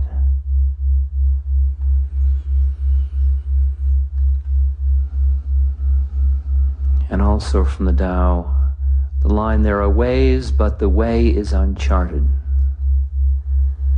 Meaning there are methods, but the living spirit has no map. And all the methods to take you from here to there are based on what it looks like from the beginning of the journey to even conceive of a there. For the spirit cannot be conceived of. It just is. It just is. You and I have started a journey, maybe in this lifetime, maybe in past lifetimes. We've touched the relative nature of the physical universe. Once one touches it, the next question any Westerner asks is, what do I do about it? How do I have it for my own? And the answer, of course, is that you can't have it for your own. You can just become it. You can die into it, but you cannot control the living spirit. You have an experience of high, a moment later it is a memory. It's another moldering butterfly to add to your collection. So every time you grab an experience of a high and cling to it, you are just putting a thought form between you and the living spirit. Because any memory you've held on to of the high moment in your life is keeping you from this moment. And right here is the living spirit. If not here, then nowhere. This isn't preparation for later. You're not collecting this for somewhere else. This is what it's about, right this second. Everything you've been in all your incarnations, everything you've learned in life, what you ate for breakfast, all of it. Preparation for this moment here, right now. This is it. This is it. Until there is the spaciousness that says, yes, so. This is it, Ugly, beautiful, boring, confused, dead, angry, dark night of the soul, brilliant light spirit, just the way it is. And in just the way it is the spirit, not in the way you think it ought to be. So you grab at it, and you grab at experiences, and it's called spiritual materialism. And you get some powers because you see more than other people see, because you're a little quieter than other people are, and you see the relative nature of reality, so you don't get quite as stuck, and you get powers, and you've always felt inadequate and not good enough, so you love your powers, and you play with them, and you say, I'll do that for righteousness. I'll do it for the good of all people, but it's still you using your powers. And finally, you using powers takes you from the living spirit. And you'll find that. You can't be told that because you'll still want to play, but you will find as you play that moment when everybody's saying, oh, you're wonderful, do it to me, and you're busy, I will do it to you, you will feel how far you are. And then you will not be able to stand. See, once you have tasted of what it's like to be with the beloved, to be in the spirit, you can't stand it. You can't stand to be away. And finally, your own hypocrisy about any stance you take of being holy or being spiritual or being powerful, or any place where you begin to be somebody, is solidifying, it's calcifying, it's concretizing, it's taking you from the living spirit, and you can't afford it anymore. Just telling you how it is. You know, this is just the way things are. And so you kind of get a little discouraged, and your faith flickers. Because you had the experience, you thought you knew, you took a stance to represent how you thought it was, and then suddenly it's all dead and horrible and ugly and empty. And your faith flickers, and you say, I've lost it. And at times when the faith flickers and you're part of an organization or a belief system or a technique, that's when you become more fanatic. In order to reinforce your flickering faith, you try to convince everybody else that it's true. So when you feel that fanaticism in another human being, you almost know immediately that their faith is flickering. Because when the faith in what you're doing is perfect, when you just are what you are, you don't have to convince anybody of anything. Faith flickers, and it's often followed by what's called the dark night of the soul. I lost it. You have depression. And then you say, well, I'll just go back into the world because the whole thing was phony anyway. The whole spiritual trip was a hype.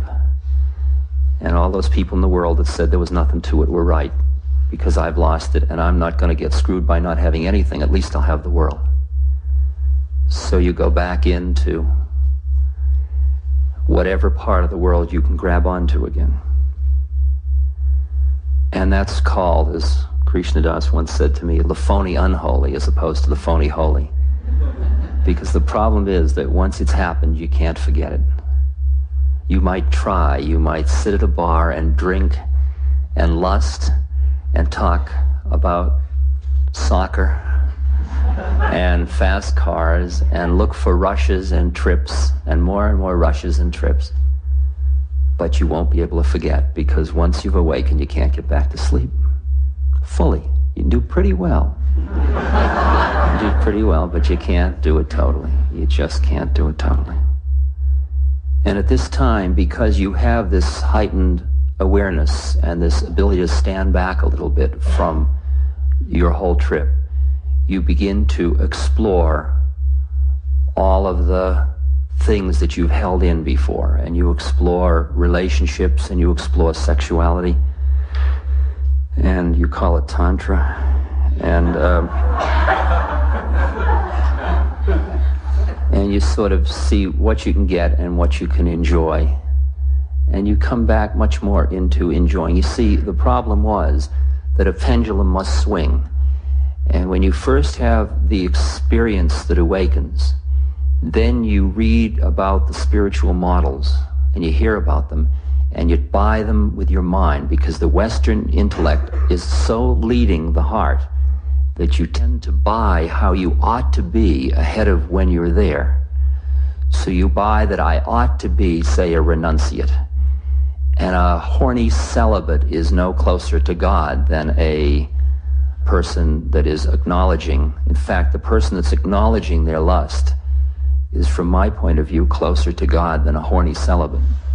And so after the pendulum went to one side of appearing to be something, the phony holy, now it swings the other way, and there's the phony unholy.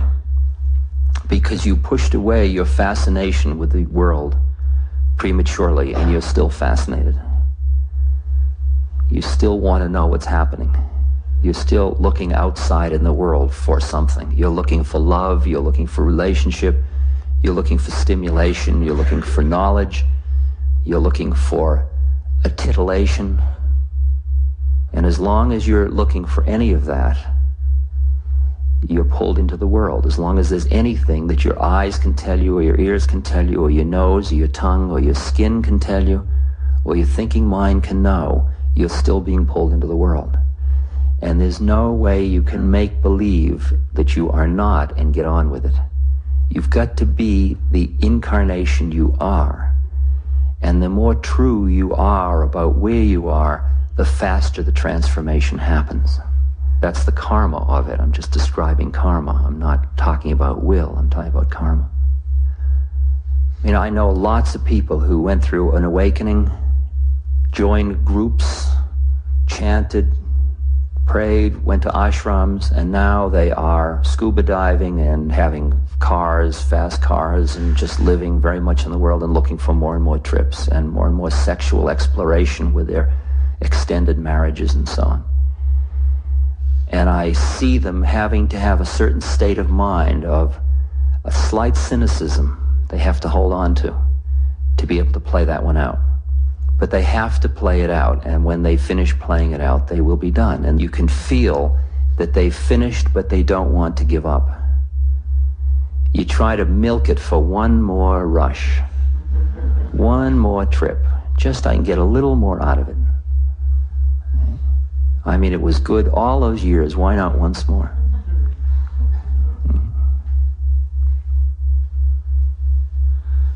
And when the trips start to fall away, if you're like me, you get really feeling angry and depressed and gypped.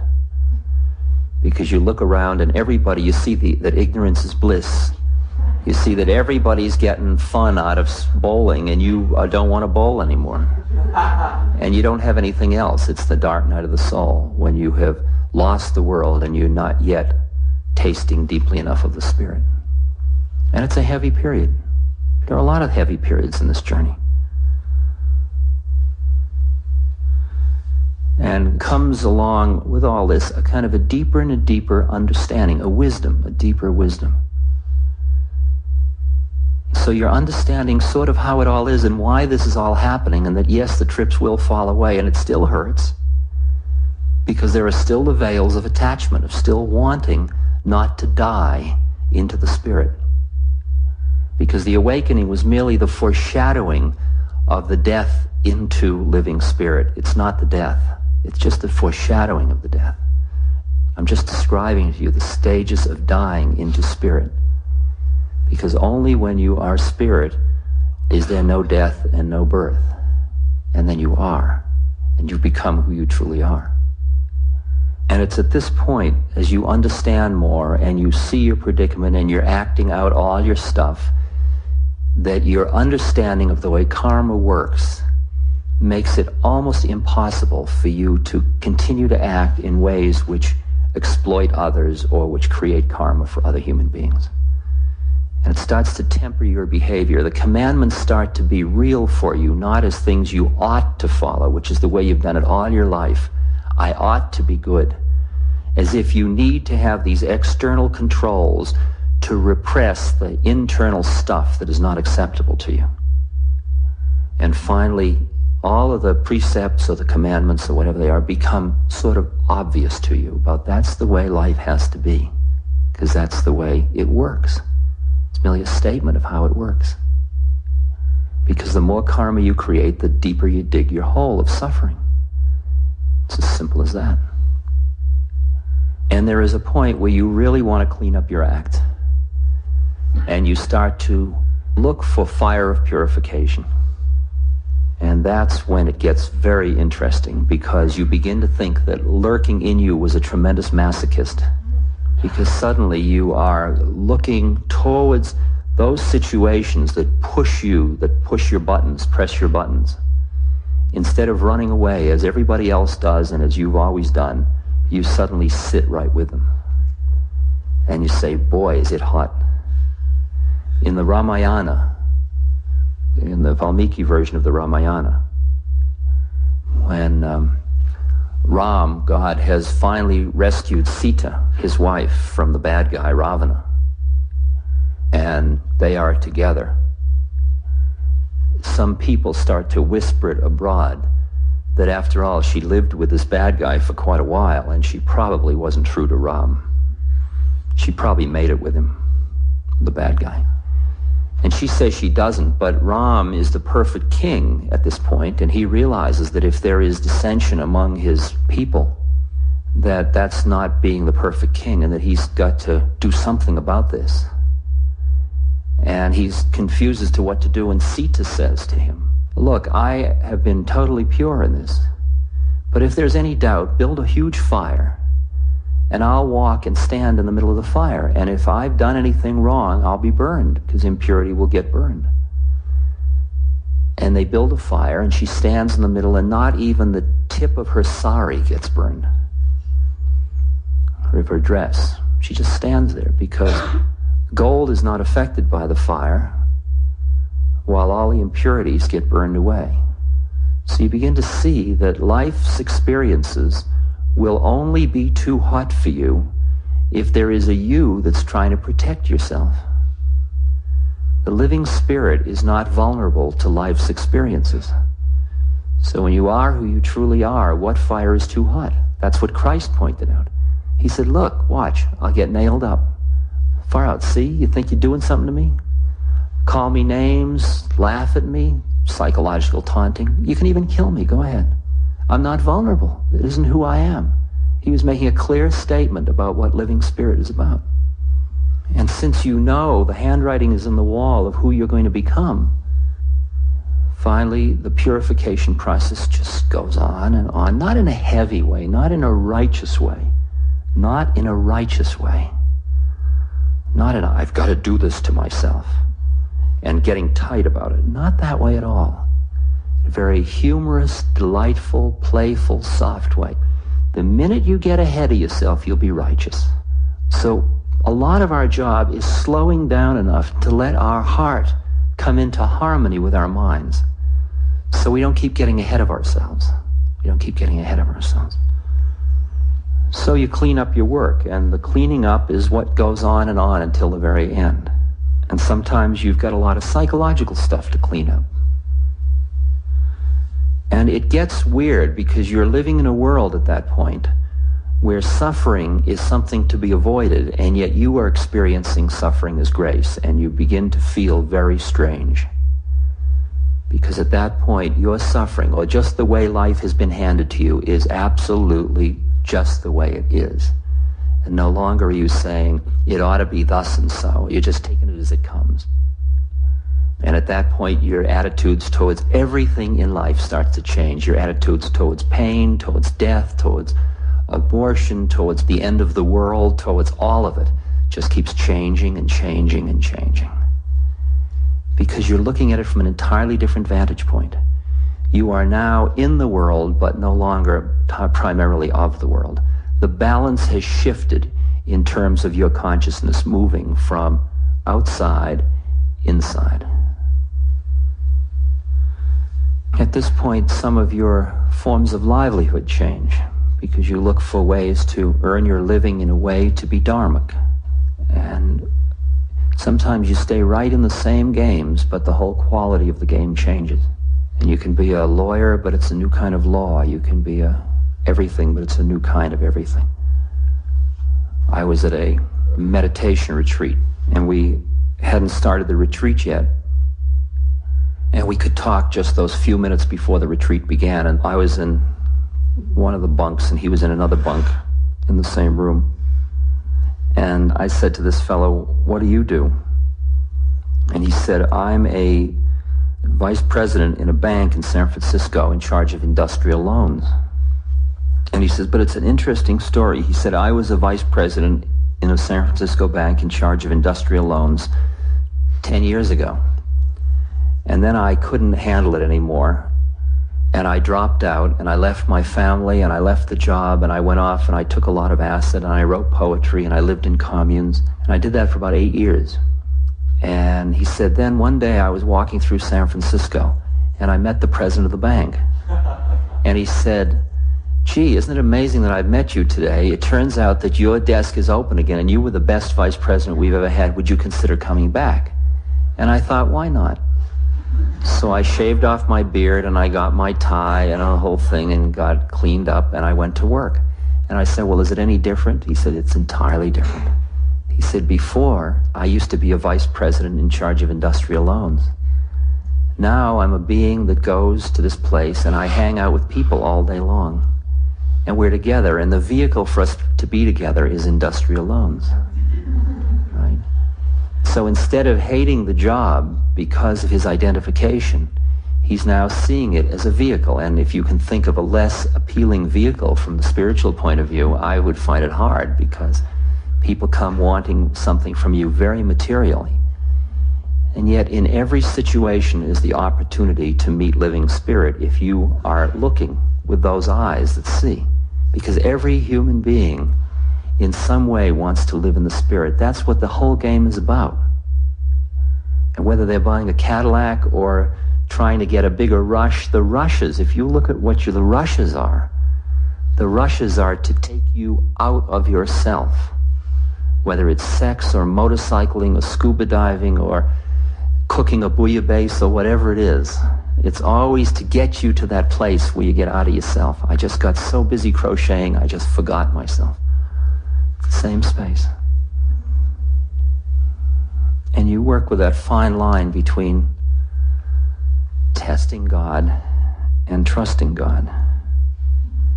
So it's just a very fine line there where you're pushing the limits all the time to see how bad you can be without falling out of grace, versus getting to the point where you're just allowing it to be and trusting you're not going to lose it, and you don't have to test it. You just have to surrender and open to it.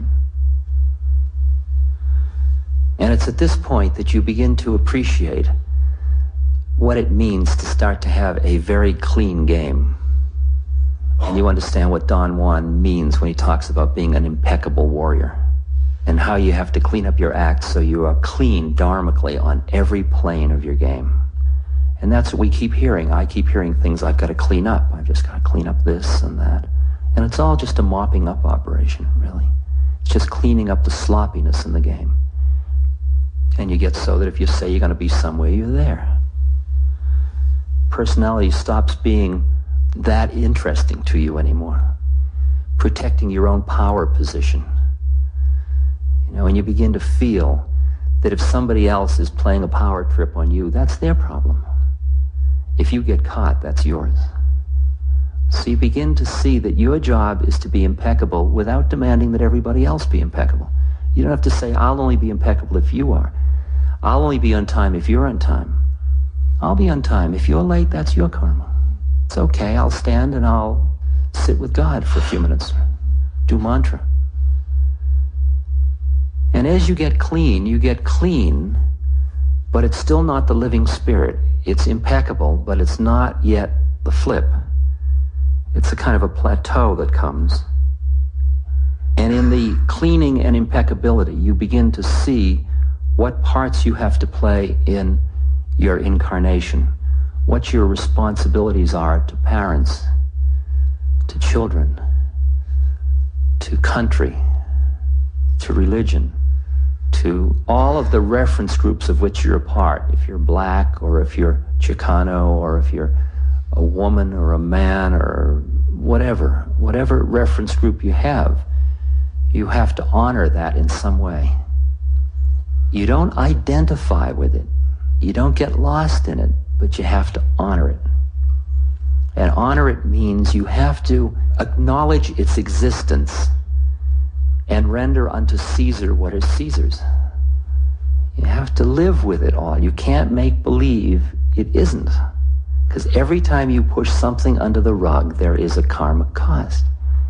And if you're going to be an impeccable warrior, you just got to be an impeccable warrior. And to be impeccable on all planes means that the planes have to all be integrated finally. And so if I go into a plane of consciousness in which I see that you and I are in fact the same person, the same being at some level, we are merely in two different forms of it. Then if I come down into the plane of separateness and I act as if you are not the same being, I am not being impeccable across planes, if you understand that.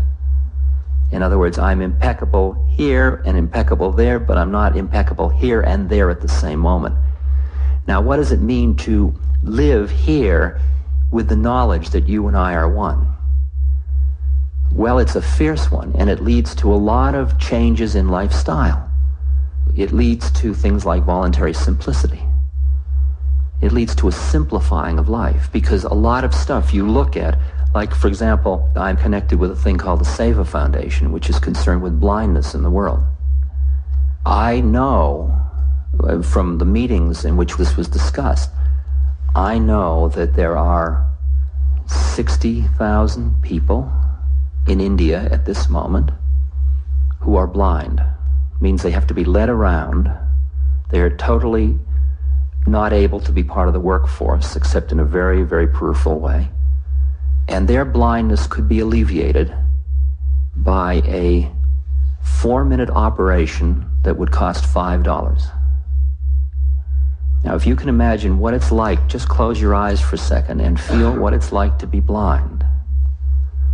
Okay? And think of living your life this way, knowing that for 4 minutes and $5 you could have your sight back. Okay? Now, when you know that statistic, what did you use your last $5 for? Or is that person that's blind them? Or is it us? And if it was you that was blind and you had $5, would you use your $5 to heal that blindness?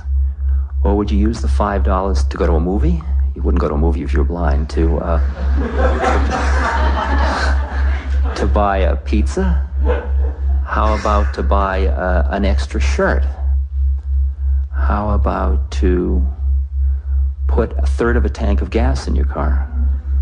To go riding for the afternoon with somebody else driving, I assume. You begin to see the relative nature of the values and how it changes the minute you realize there's no them, there's only us.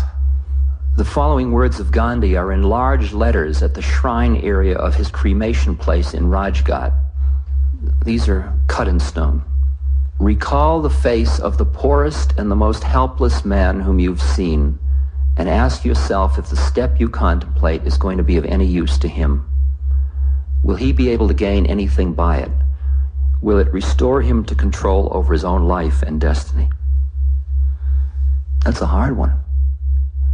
To run each act you perform through that.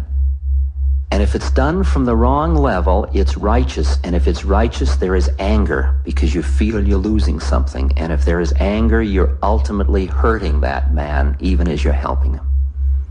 So remember the timing of the game. Don't get ahead of yourself. Just keep it all in mind. Don't get ahead of yourself. It's such a delicate dance. Such a delicate dance.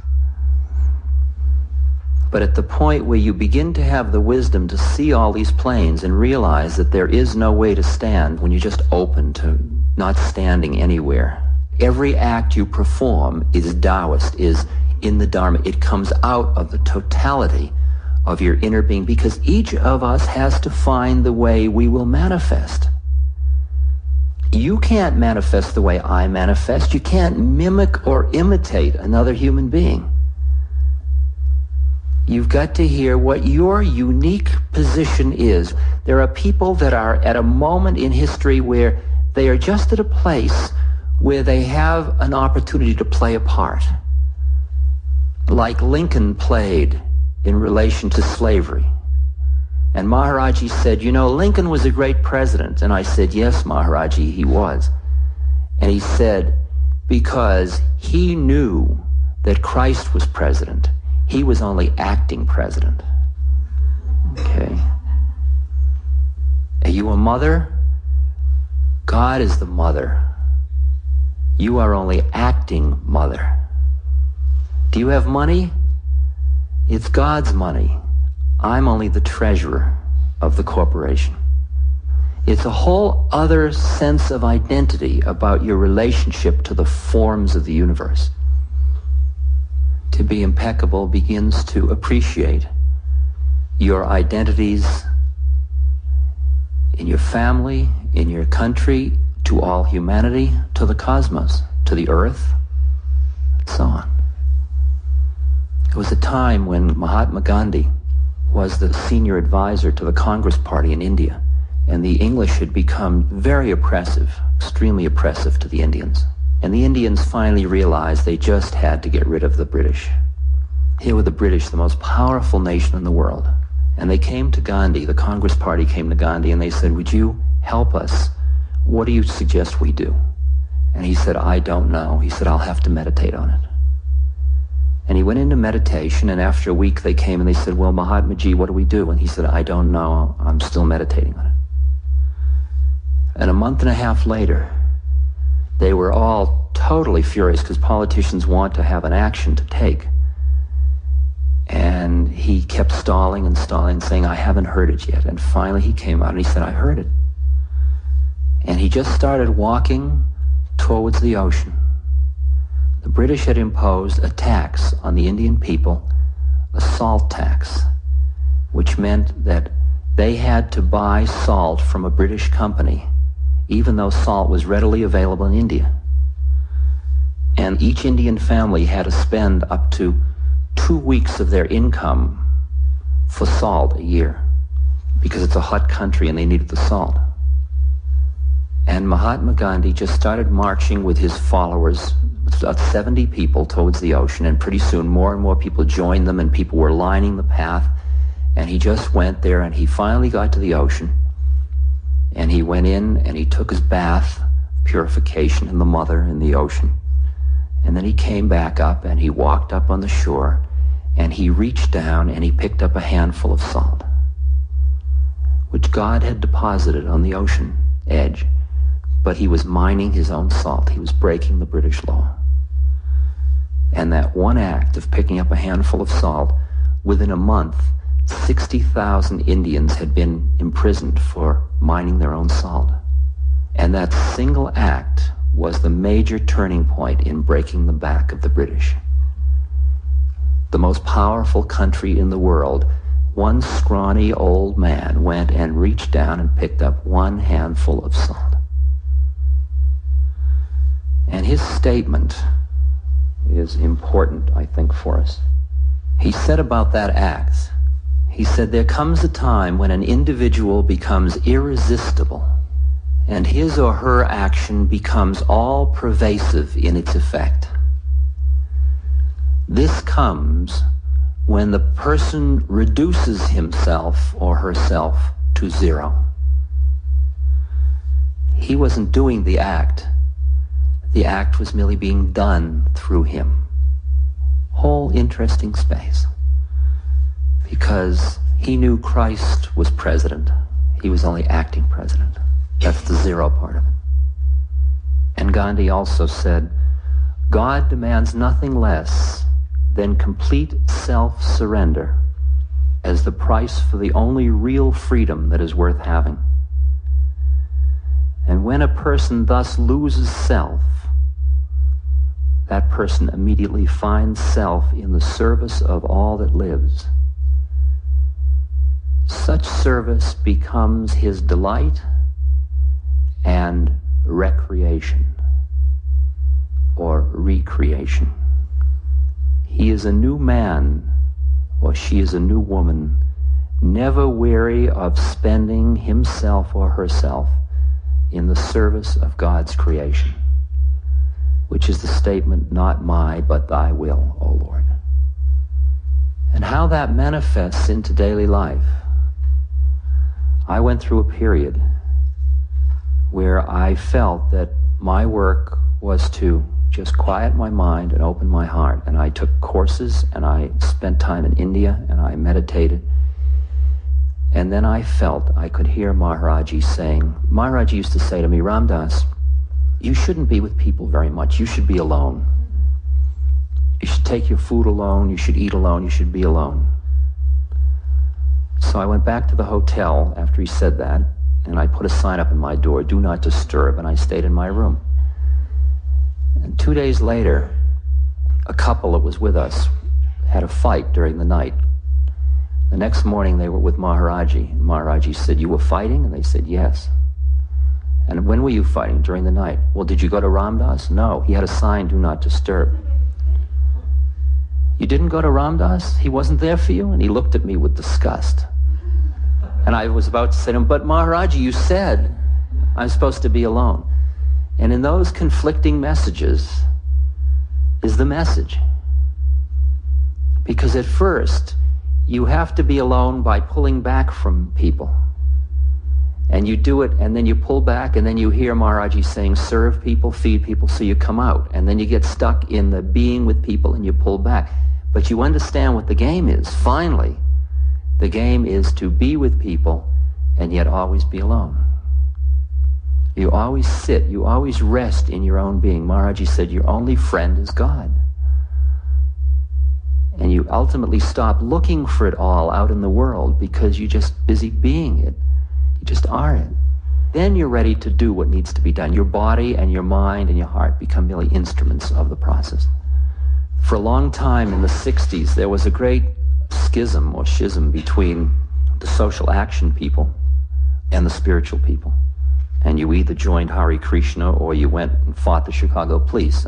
And everybody was misunderstanding everybody else. And we all knew everybody was a good guy, but it was, you're not a good guy like I'm a good guy, so it's not good enough.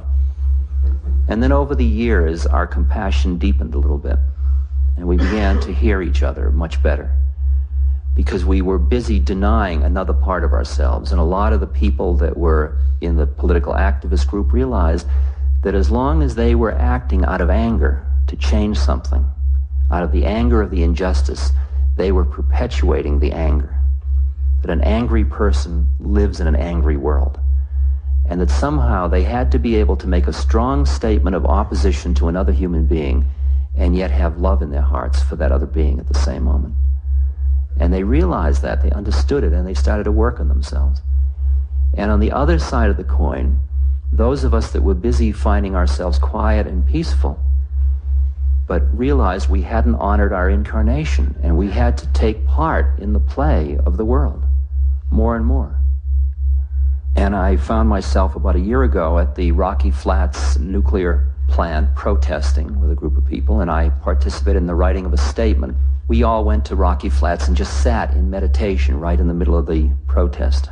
Just sat down, breathing in, breathing out, and then walking meditation, then sitting meditation for about 3 hours. And it rained and everything. We just sat there. We are meditating here today because we feel that a quiet mind and an open heart are the optimum conditions for social change. What we want to say is that we have no enemies either here at Rocky Flats or across the Pacific Ocean. We are all part of the same organism, striving in our own ways to maintain the health and unity of the whole. It is the nature of our beings as individuals that defines the quality and power of the statement. By focusing on each breath, we are affirming the dignity of life in the simplest way possible. We extend our compassion to those everywhere who live in fear of nuclear annihilation, and may we all experience clarity of mind and learn to share it constructively with each other. Now, social action is only one part of the dance, because we face anywhere from another 5 minutes to, in some cases, maybe another 50 years of experiences in life. And those experiences may go in any direction. There may be some terrible Holocaust. Maybe there'll be a nuclear bomb dropped in Chicago, and it'll spread over every place, and all of us will become diseased, and we'll become crippled and maimed, and we'll spend years in suffering. And maybe there'll be years of peace and prosperity, and we will all have to deal with the experiences of plenty and the discontinuity of us having plenty and others not. And you've got to stay conscious at all these levels all at once. Whatever experiences are going to come down the pike, as people say to me, is the Armageddon coming? Or is this the Aquarian Age and it's all starting at the beginning of the new age, or is it all going to hell? And I answer sort of like Ramana Maharshi answered. Ramana Maharshi's answer was, what are you worried about the future for? You can't even be in the present. Because if you're in the present moment, that's the best preparation you can do for being in the future, for whatever the future will hold. If you're living right here consciously, that's the optimum strategy for preparing for the future. Because if I say to you the world is going to end, I just have information that the button has been pushed and the bombers are coming and it's going to land here in like 3 minutes. What are you going to do? Go to the toilet? going to call home? You're going to pray? Because everything you have been up to this moment, it's that thing about Gandhi in the railway station, my life is my message. That was his message. My life is my message. Whatever you are at this moment has to be ready to die and ready to live. And if you're not, you get on with it, because that's the only thing you can do for however the world's going to come out. Like Uspensky describes in Search of the Miraculous, how he's decided he's going to stay conscious. See? And he's walking down the street saying, I, Uspensky, am walking down the street. And he turns into a certain street and he says, I am turning into this street. He's walking down the street and suddenly he sees the shop of his tobacconist. And he thinks, oh, I'm out of pipe tobacco. And he goes in and he gets the pipe tobacco and he goes on. He completely forgot the whole exercise. And a day and a half later, he remembers he was doing an exercise at the time he saw the tobacconist. And so he starts all over again. You will forget again and again and again and again, and you will remember. That's the way the game is designed. That's the process. Because if you didn't ever forget, you wouldn't have taken incarnation in the first place. So don't knock yourself so hard. It's just the way of it. You just keep working with it. So you quiet your mind. And then you open your heart more and more and more. See, the way it works with me is it's a lot like judo. Here's the way it works. When I'm around people that are all light and playful and spiritual and all, it's wonderful. I mean, I'm flowing all the time. It's beautiful. But the minute I'm around people who aren't, who are tight and hung up and it's all solid and it's all real and they forgot the folly of it, and they say something solid to me, and sometimes I buy it. I react. And I get caught in the reaction and a heaviness creeps into me. The minute I feel that heaviness, it's just like I dove from air into water. I just went from one medium into another medium that's thicker and heavier. I lost it. I know I lost it at that moment. I may not even know how I lost it. Somebody will walk down the street and I will look at them and there may be a look in them. For example, they may be suffering terribly and I get caught in pity and I lose it into pity. I may get lost into lust. I lose it into lust. I may get caught in anger. I lose it into anger. I may get caught in spiritual greed. I lose it into spiritual greed. Somebody comes along and says, you know, there's a teacher that I can't tell you about the name, but if you are on the street corner at 3rd and Market at a certain time, you will be taken in a car to this place where you'll get a secret initiation that will change everything. And your little heart goes, see? And it's got you. It's got you. You want something. You lost the faith a little bit. There's a flickering desire. There it is, grabbed. Every time something grabs in me, I just feel that heaviness start. And the minute the heaviness starts, that heaviness becomes the stimulus that awakens me. I don't even know what I'm heavy about some of the time. I don't even care. I don't even have to get into the content of it. I just feel the heaviness, and I immediately go into whatever my technique is, breathing, mantra. Doesn't mean I stop the anger or stop the lust or anything. It goes on, but I am bringing myself into consciousness right in the middle of it because the thing itself awakened me. In judo, the punch of someone else becomes the energy you work with to defeat them. You work with the energy that comes at you by moving with it rather than going against it. And the minute something happens that takes me out of consciousness, that is the vehicle that reminds me to awaken. And you just train yourself so that you use life that way. It's merely a device because at that point you just want to be with God. It means you want to be in this clear, light, loving, present space. Not even the experience of it, just. So, you and I are going to have the opportunity to have lots of experiences and use them until we get totally liberated, which means the end of our identification with the experiencer. And at that moment, our experiences end because there's nobody to experience them. Then you might hang around and there'll be manifestation coming out of you, but you don't have to worry anymore because you're just God. You're just one with God.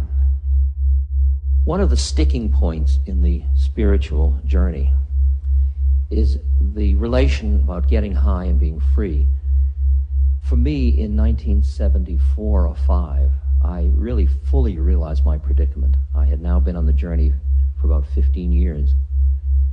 And when I spiritually started to awaken, the Eastern models that were available to me were basically renunciate models.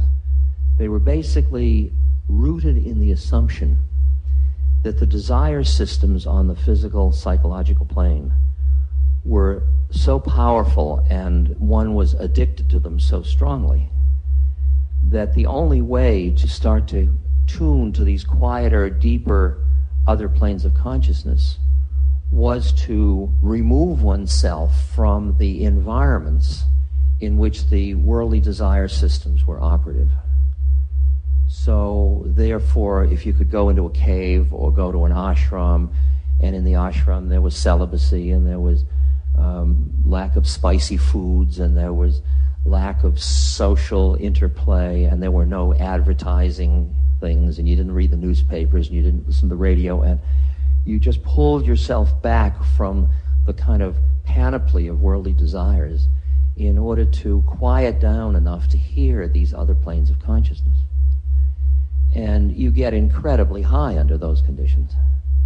My energies and doing a tremendous amount of kundalini or energy work with my breath, I was wired and slept very little. And the predicament that I finally recognized was that the Buddhist doctrine that the cause of suffering is the attraction and the aversion in the mind, that even though I was high and really out there and in bliss and rapture, there was still inherent in that situation suffering, because there was an aversion to the physical, worldly, psychological stuff. That is, I had gotten high through pushing it away. And I didn't really want to have commerce with it. People come to me and they used to, they don't anymore, but they used to come to me and they'd say, I live in the mountains because the cities really bring me down. And they'd say, could you give me a spiritual practice? And before 74, I would say, well, meditate more deeply, do more pranayama and stuff. After 74, I'd say, go live in the city. Because I began to see that the pushing away of the world was a stance, and that stance made me frightened of that world. Frightened that it would undercut my high, it would undercut my feeling of spiritual connectedness. And so around the middle 70s, I really did an about-face.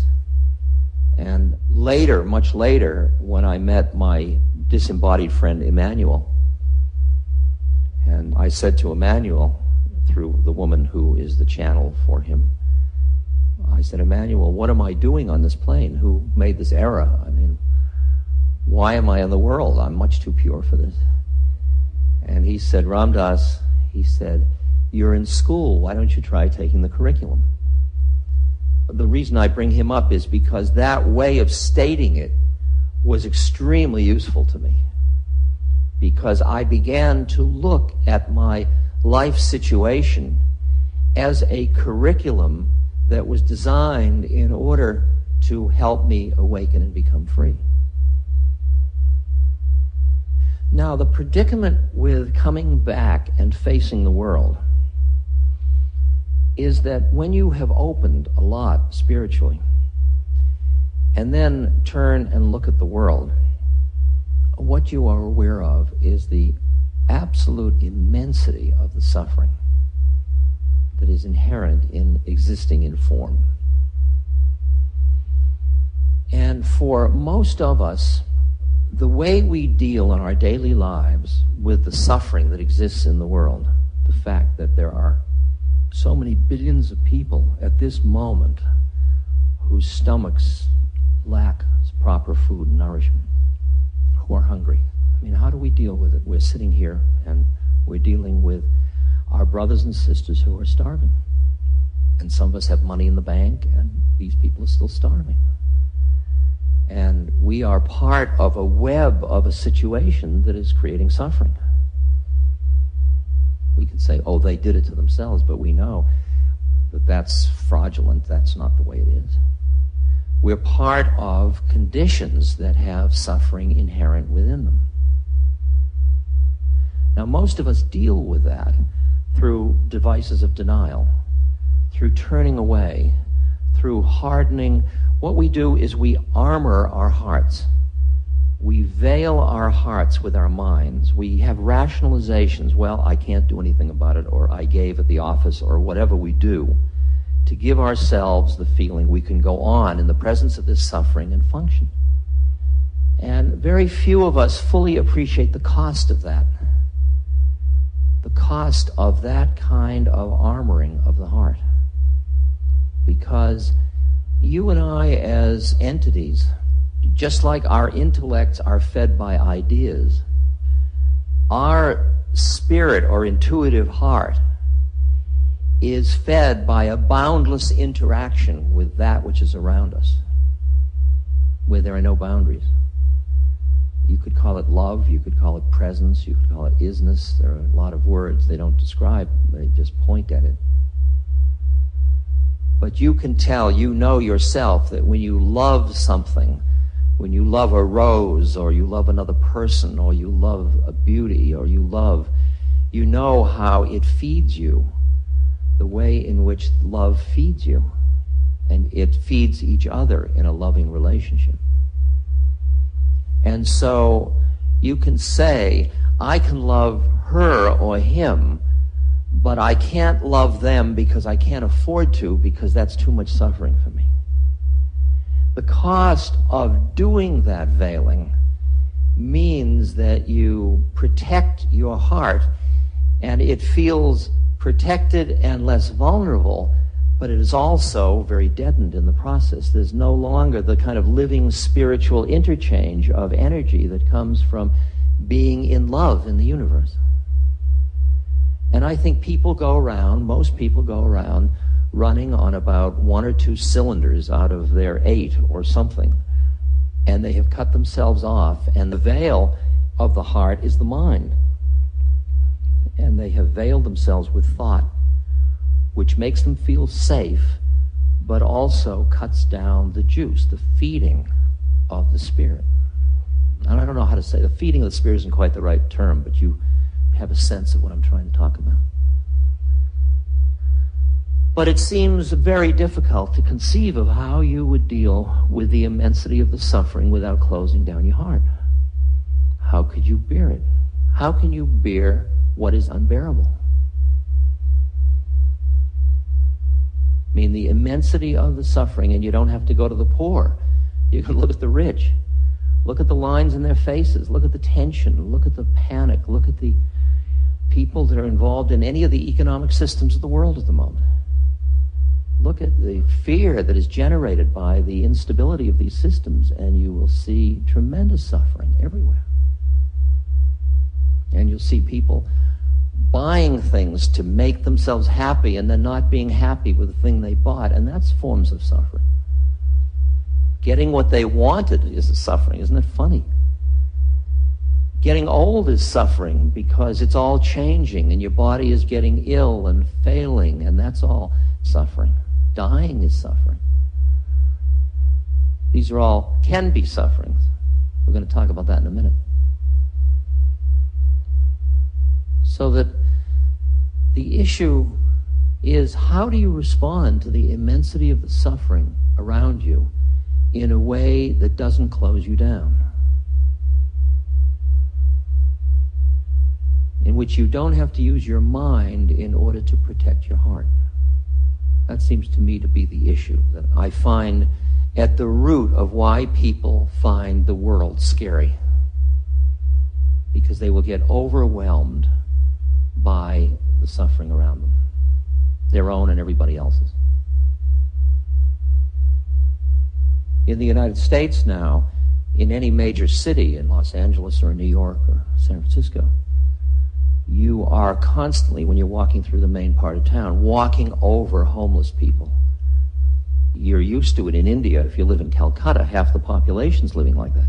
But in the United States, the affluent United States, it seems bizarre that some people are living so well and some people are living so badly, and we can't get the system together to have enough equity to give everybody at least shelter and food and clothing.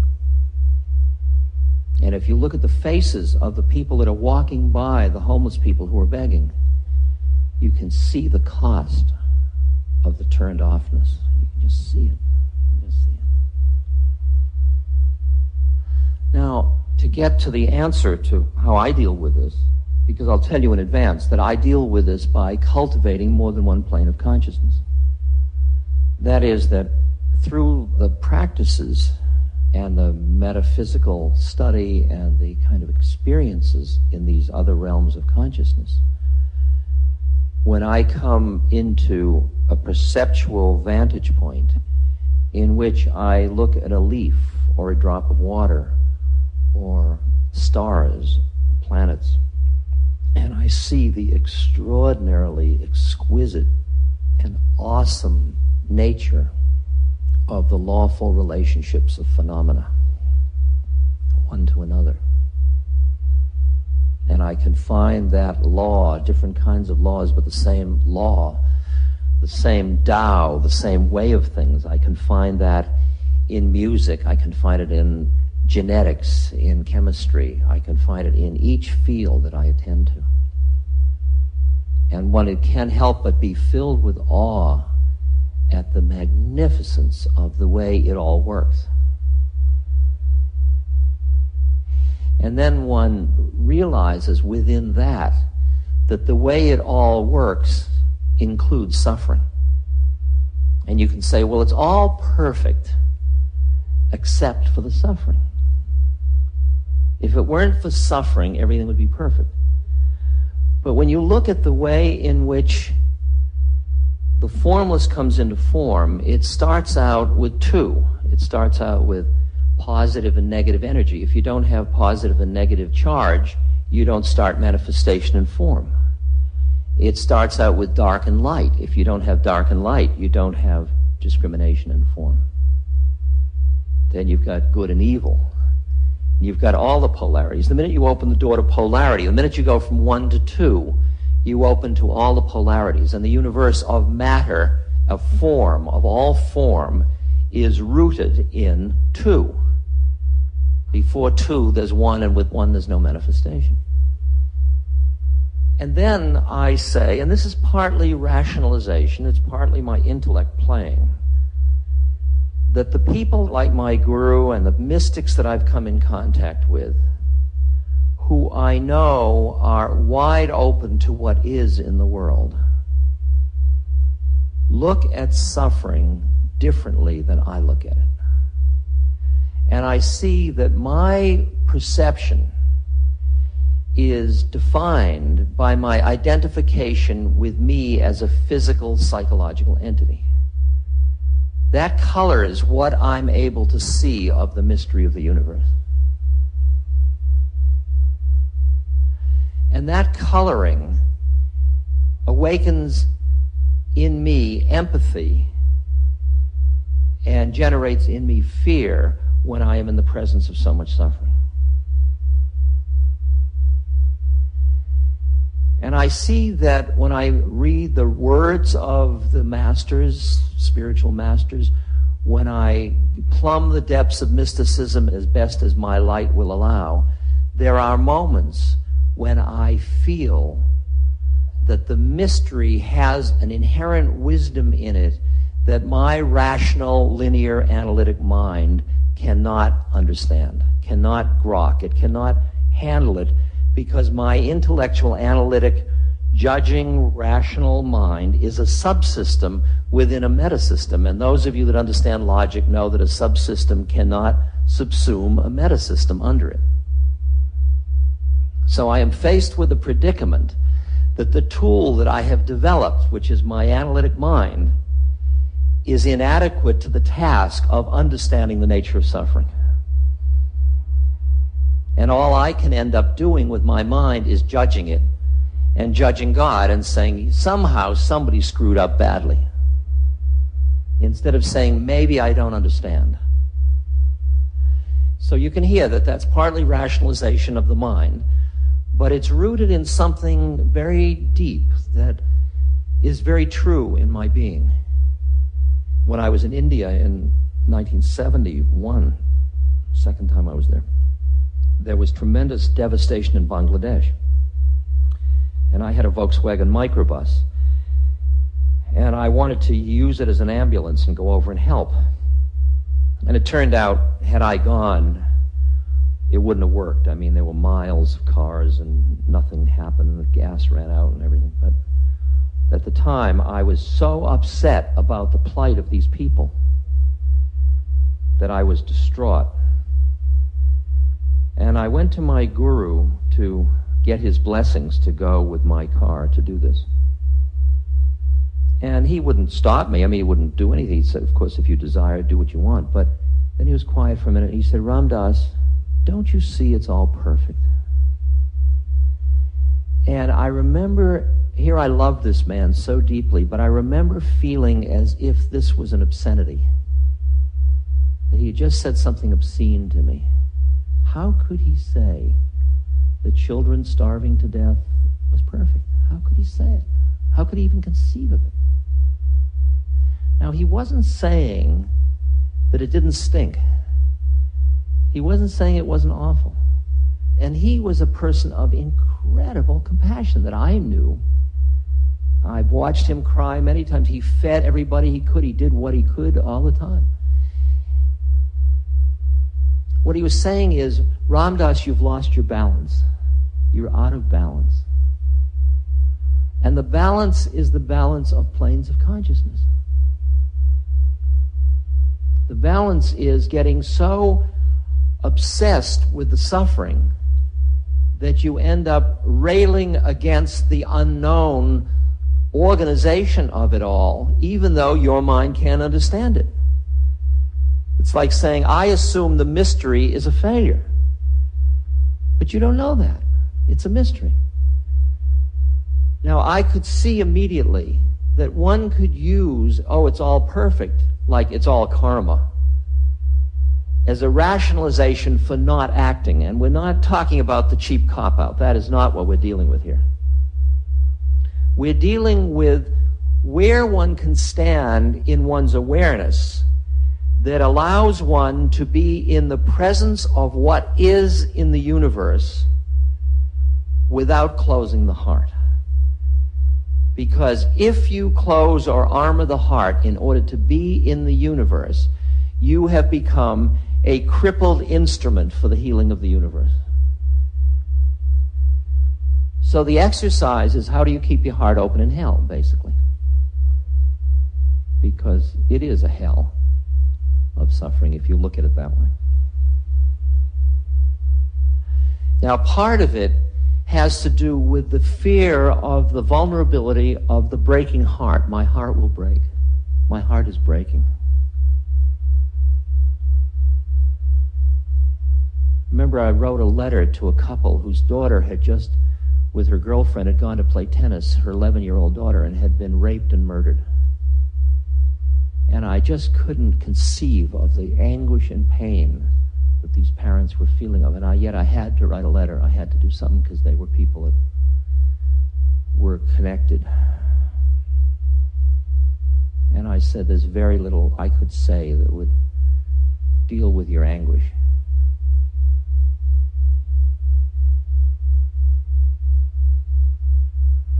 And I said, you are being forced to bear the unbearable. And when you are forced to bear the unbearable, something dies in you. What dies in you is who you were that couldn't bear the unbearable. Because there it is. There's the unbearable. And you say, unbearable to whom? Unbearable to who I think I am.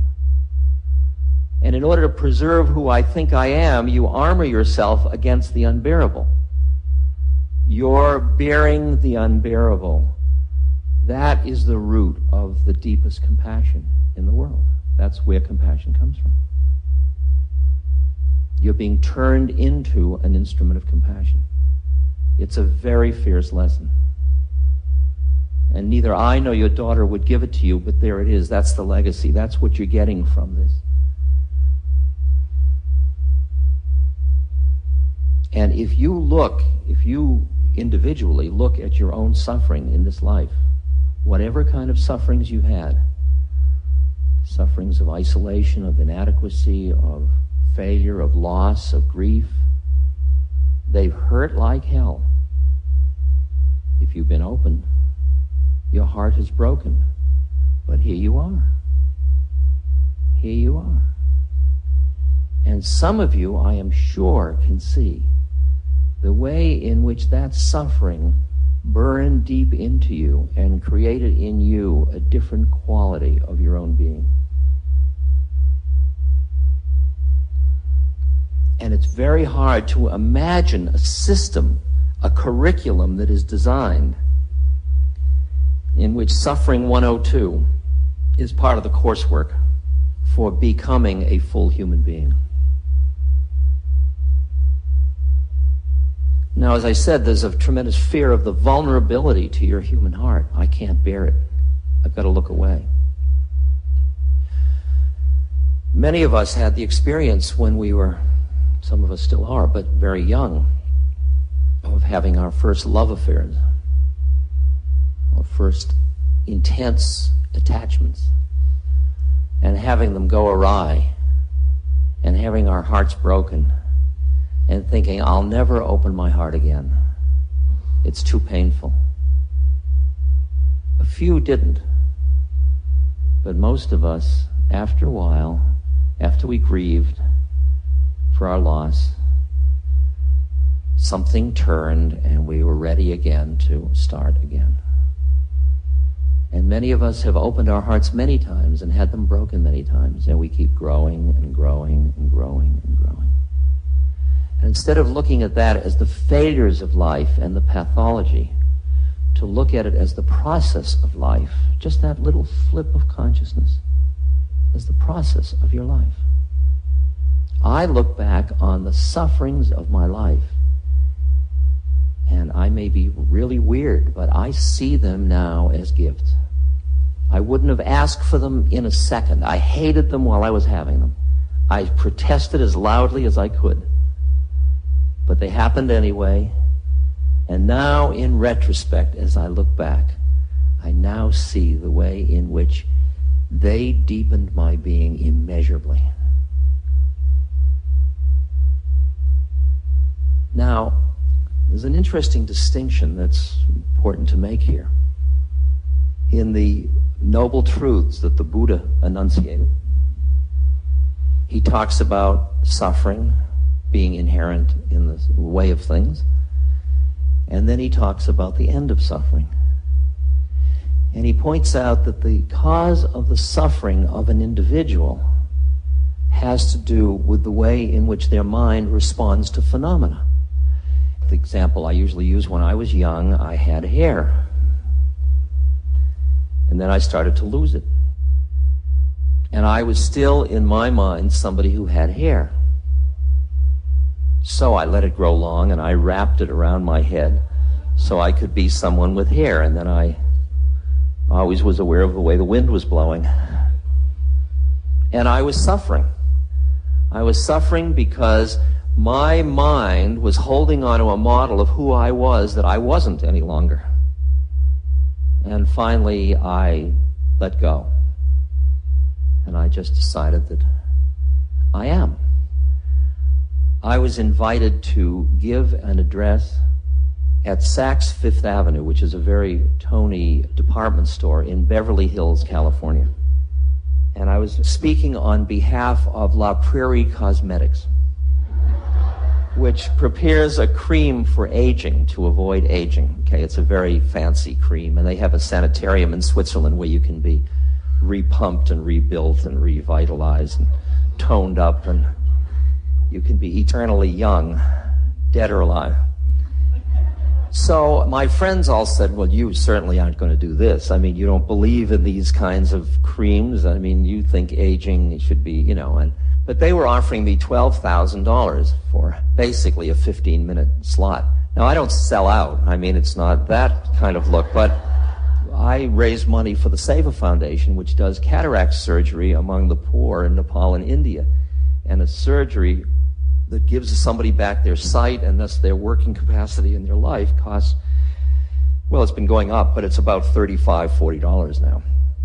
And if you divide $40 into 12,000, that's a lot of human suffering that's alleviated. And I thought, could I compromise my principles to do this? After all, Christ went and spoke to the, why shouldn't I? Good enough for Christ, what the hell? So I thought, I can go to Beverly Hills and to Saks Fifth Avenue. I'll teach Dharma, it doesn't matter. I had given a lecture on aging, and they wanted sort of some intellectual content to this luncheon. So I was the rent and intellect. And they had the 200 best customers of Saks, personal invitation to come to luncheon. So the person that spoke before me was the skin nutritionist and a doctor. She got up and she said, let's run an experiment. She said, would you all put your hands in the middle of the table? And then she said, if you take a little piece of skin and hold it for 5 seconds. She counted, and then she said, now let it go. And the rate at which it goes back will show how vital your skin is and how healthy you are. And so we all did this in the middle of the table, and when I let go, my skin didn't go back. I mean, in fact, it's still there. I would be there if I didn't push it back, And they were all horrified. I mean, it was just like I had walked in without my pants on or something. I mean, this was... But what disturbed them even more was that I didn't care. They sent me a big box of creams, I want you to know. I mean, they really felt that I was an extremist.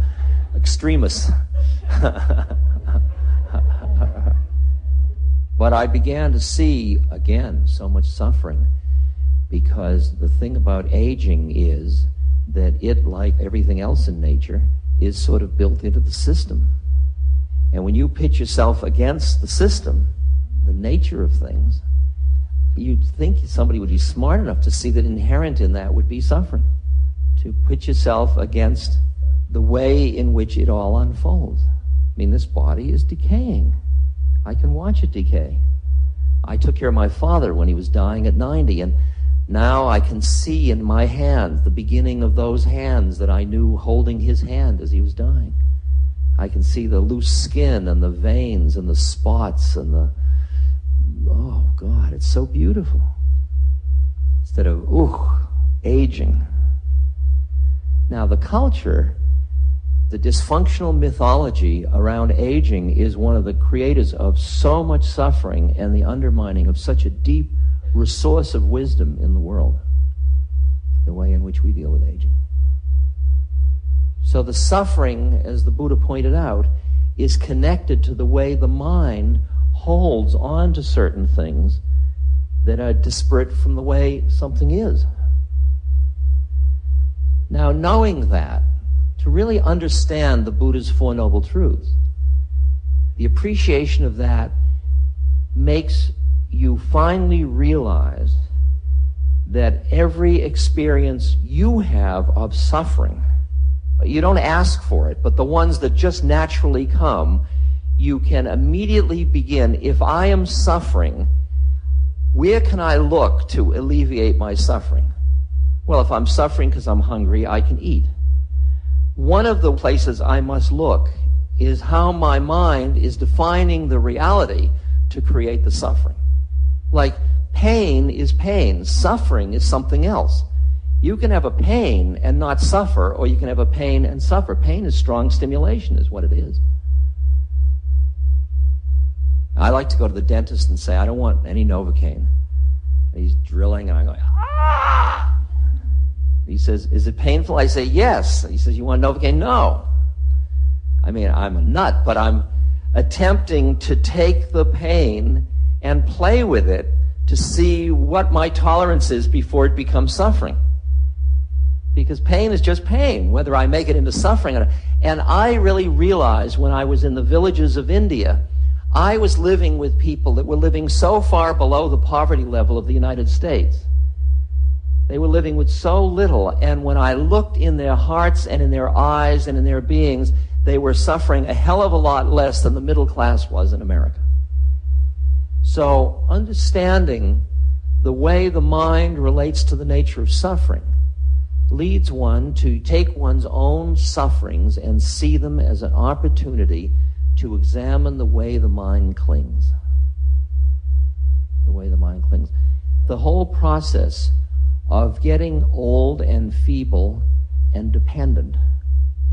Now, people that have been fiercely independent say, I hate being dependent. But I work with a lot of people that are ill and dying, and I watch some people who do the dependency number with such grace that they end up feeding everybody that's taking care of them. I watch people that are old and frail who need to be taken care of, and they end up being a gift to everybody that's taking care of them, because they are not at odds with themselves. When I was changing my father's diapers, as he had changed mine, people could say, oh, how disgusting. To him and me, it wasn't disgusting at all. It was like a beautiful completion of a cycle. I mean, his mind had turned quite a bit to the point where he could enjoy it. But at that moment, he was absolutely radiantly happy and peaceful and relaxed. I think that when we get to those edges where we say, well, I couldn't handle that, or I'm not doing that, or you look, there is the root of your suffering, where the mind is in relation to the phenomenal field. Now, to understand those Buddhist teachings about suffering doesn't mean that you can then use that as a rationalization for other people's suffering. Say, well, they're suffering because of their minds. And that forces you to deal with this interesting paradox. That you understand that for an awakened person, suffering is actually grace, because suffering shows you where the mind is caught.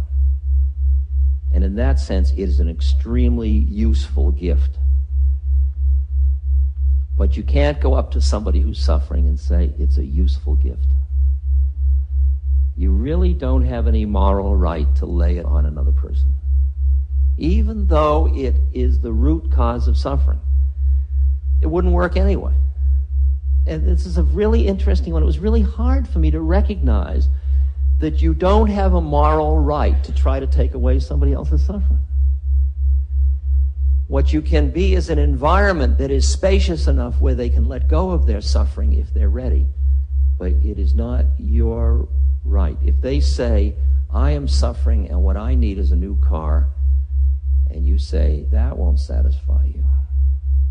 Or take your need for a new car and turn it into grace. Probably won't work. It probably won't work. And I think what you do is you relieve suffering in whatever way you can. And for different people, suffering is different. For one person, it's hungry, you give them food. For another person, you invite them to fast. The appreciation of the levels at which suffering is created. And know that the more your awareness is extricated from identification with a finite time and space locus, with your body and your personality, the more your awareness permeates and is part of what is. Out of that quality of being arises a compassion, because it's us suffering. It's the suffering in the universe. And just as if your body were suffering, you would do something. If your left hand were suffering, your right hand would pull it out of the fire or do something to help it. So you do what you can to relieve suffering. Because it's no longer their suffering. It's no longer her suffering or his suffering. It's the suffering. And it's no longer your compassion. It's the compassion. And you begin to see the dance of suffering and compassion. and you're just part of the dance.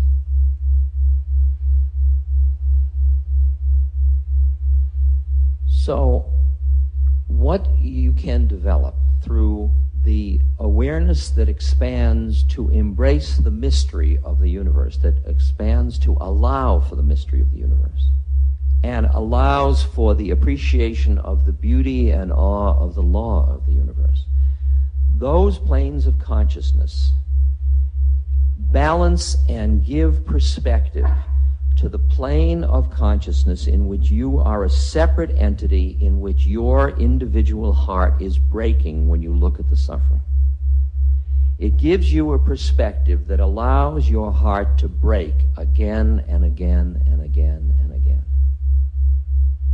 In the work that I do with people that are ill and dying, it has taken me a long time to understand how deeply I fall into love with each of these people, and how attendant to that quality of falling into love is the pain of the loss of the beloved.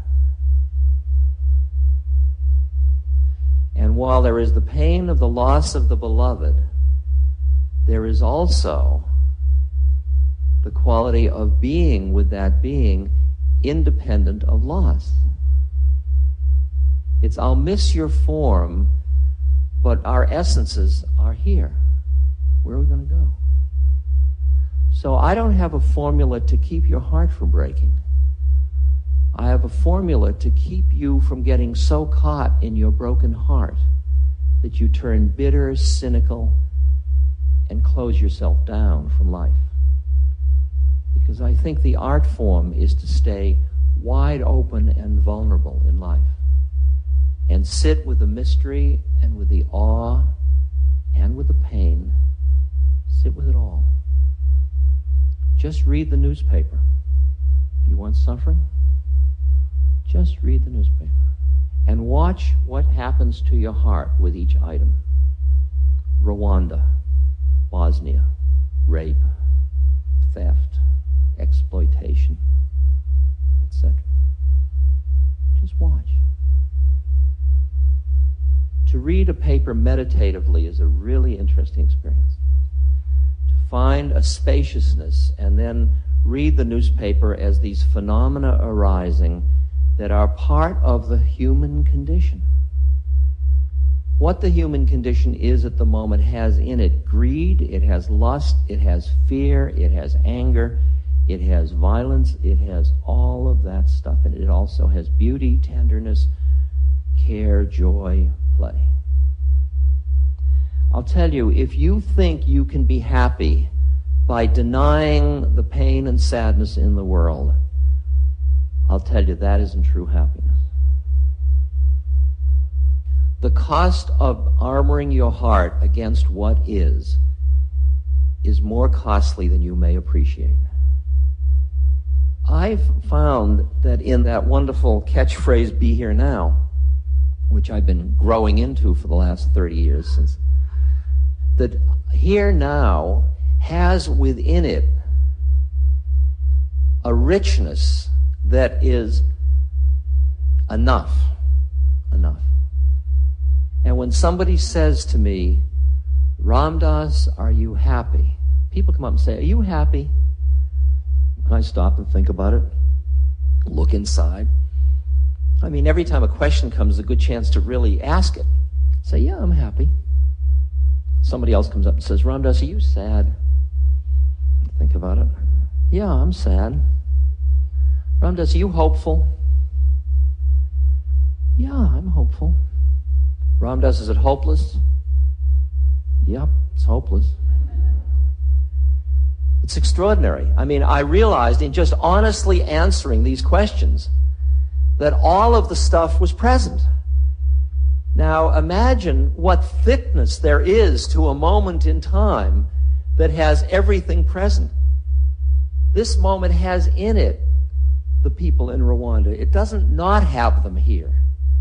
This moment has the richness and thickness of the broken heart, of the joy of the mother and father holding their new baby, of the rose in bloom, of the heartache of grief of the loss of a long-term loved one, it has all of it in it. And it's thick, it's thick, it's thick with just living truth. And to be part of that is to really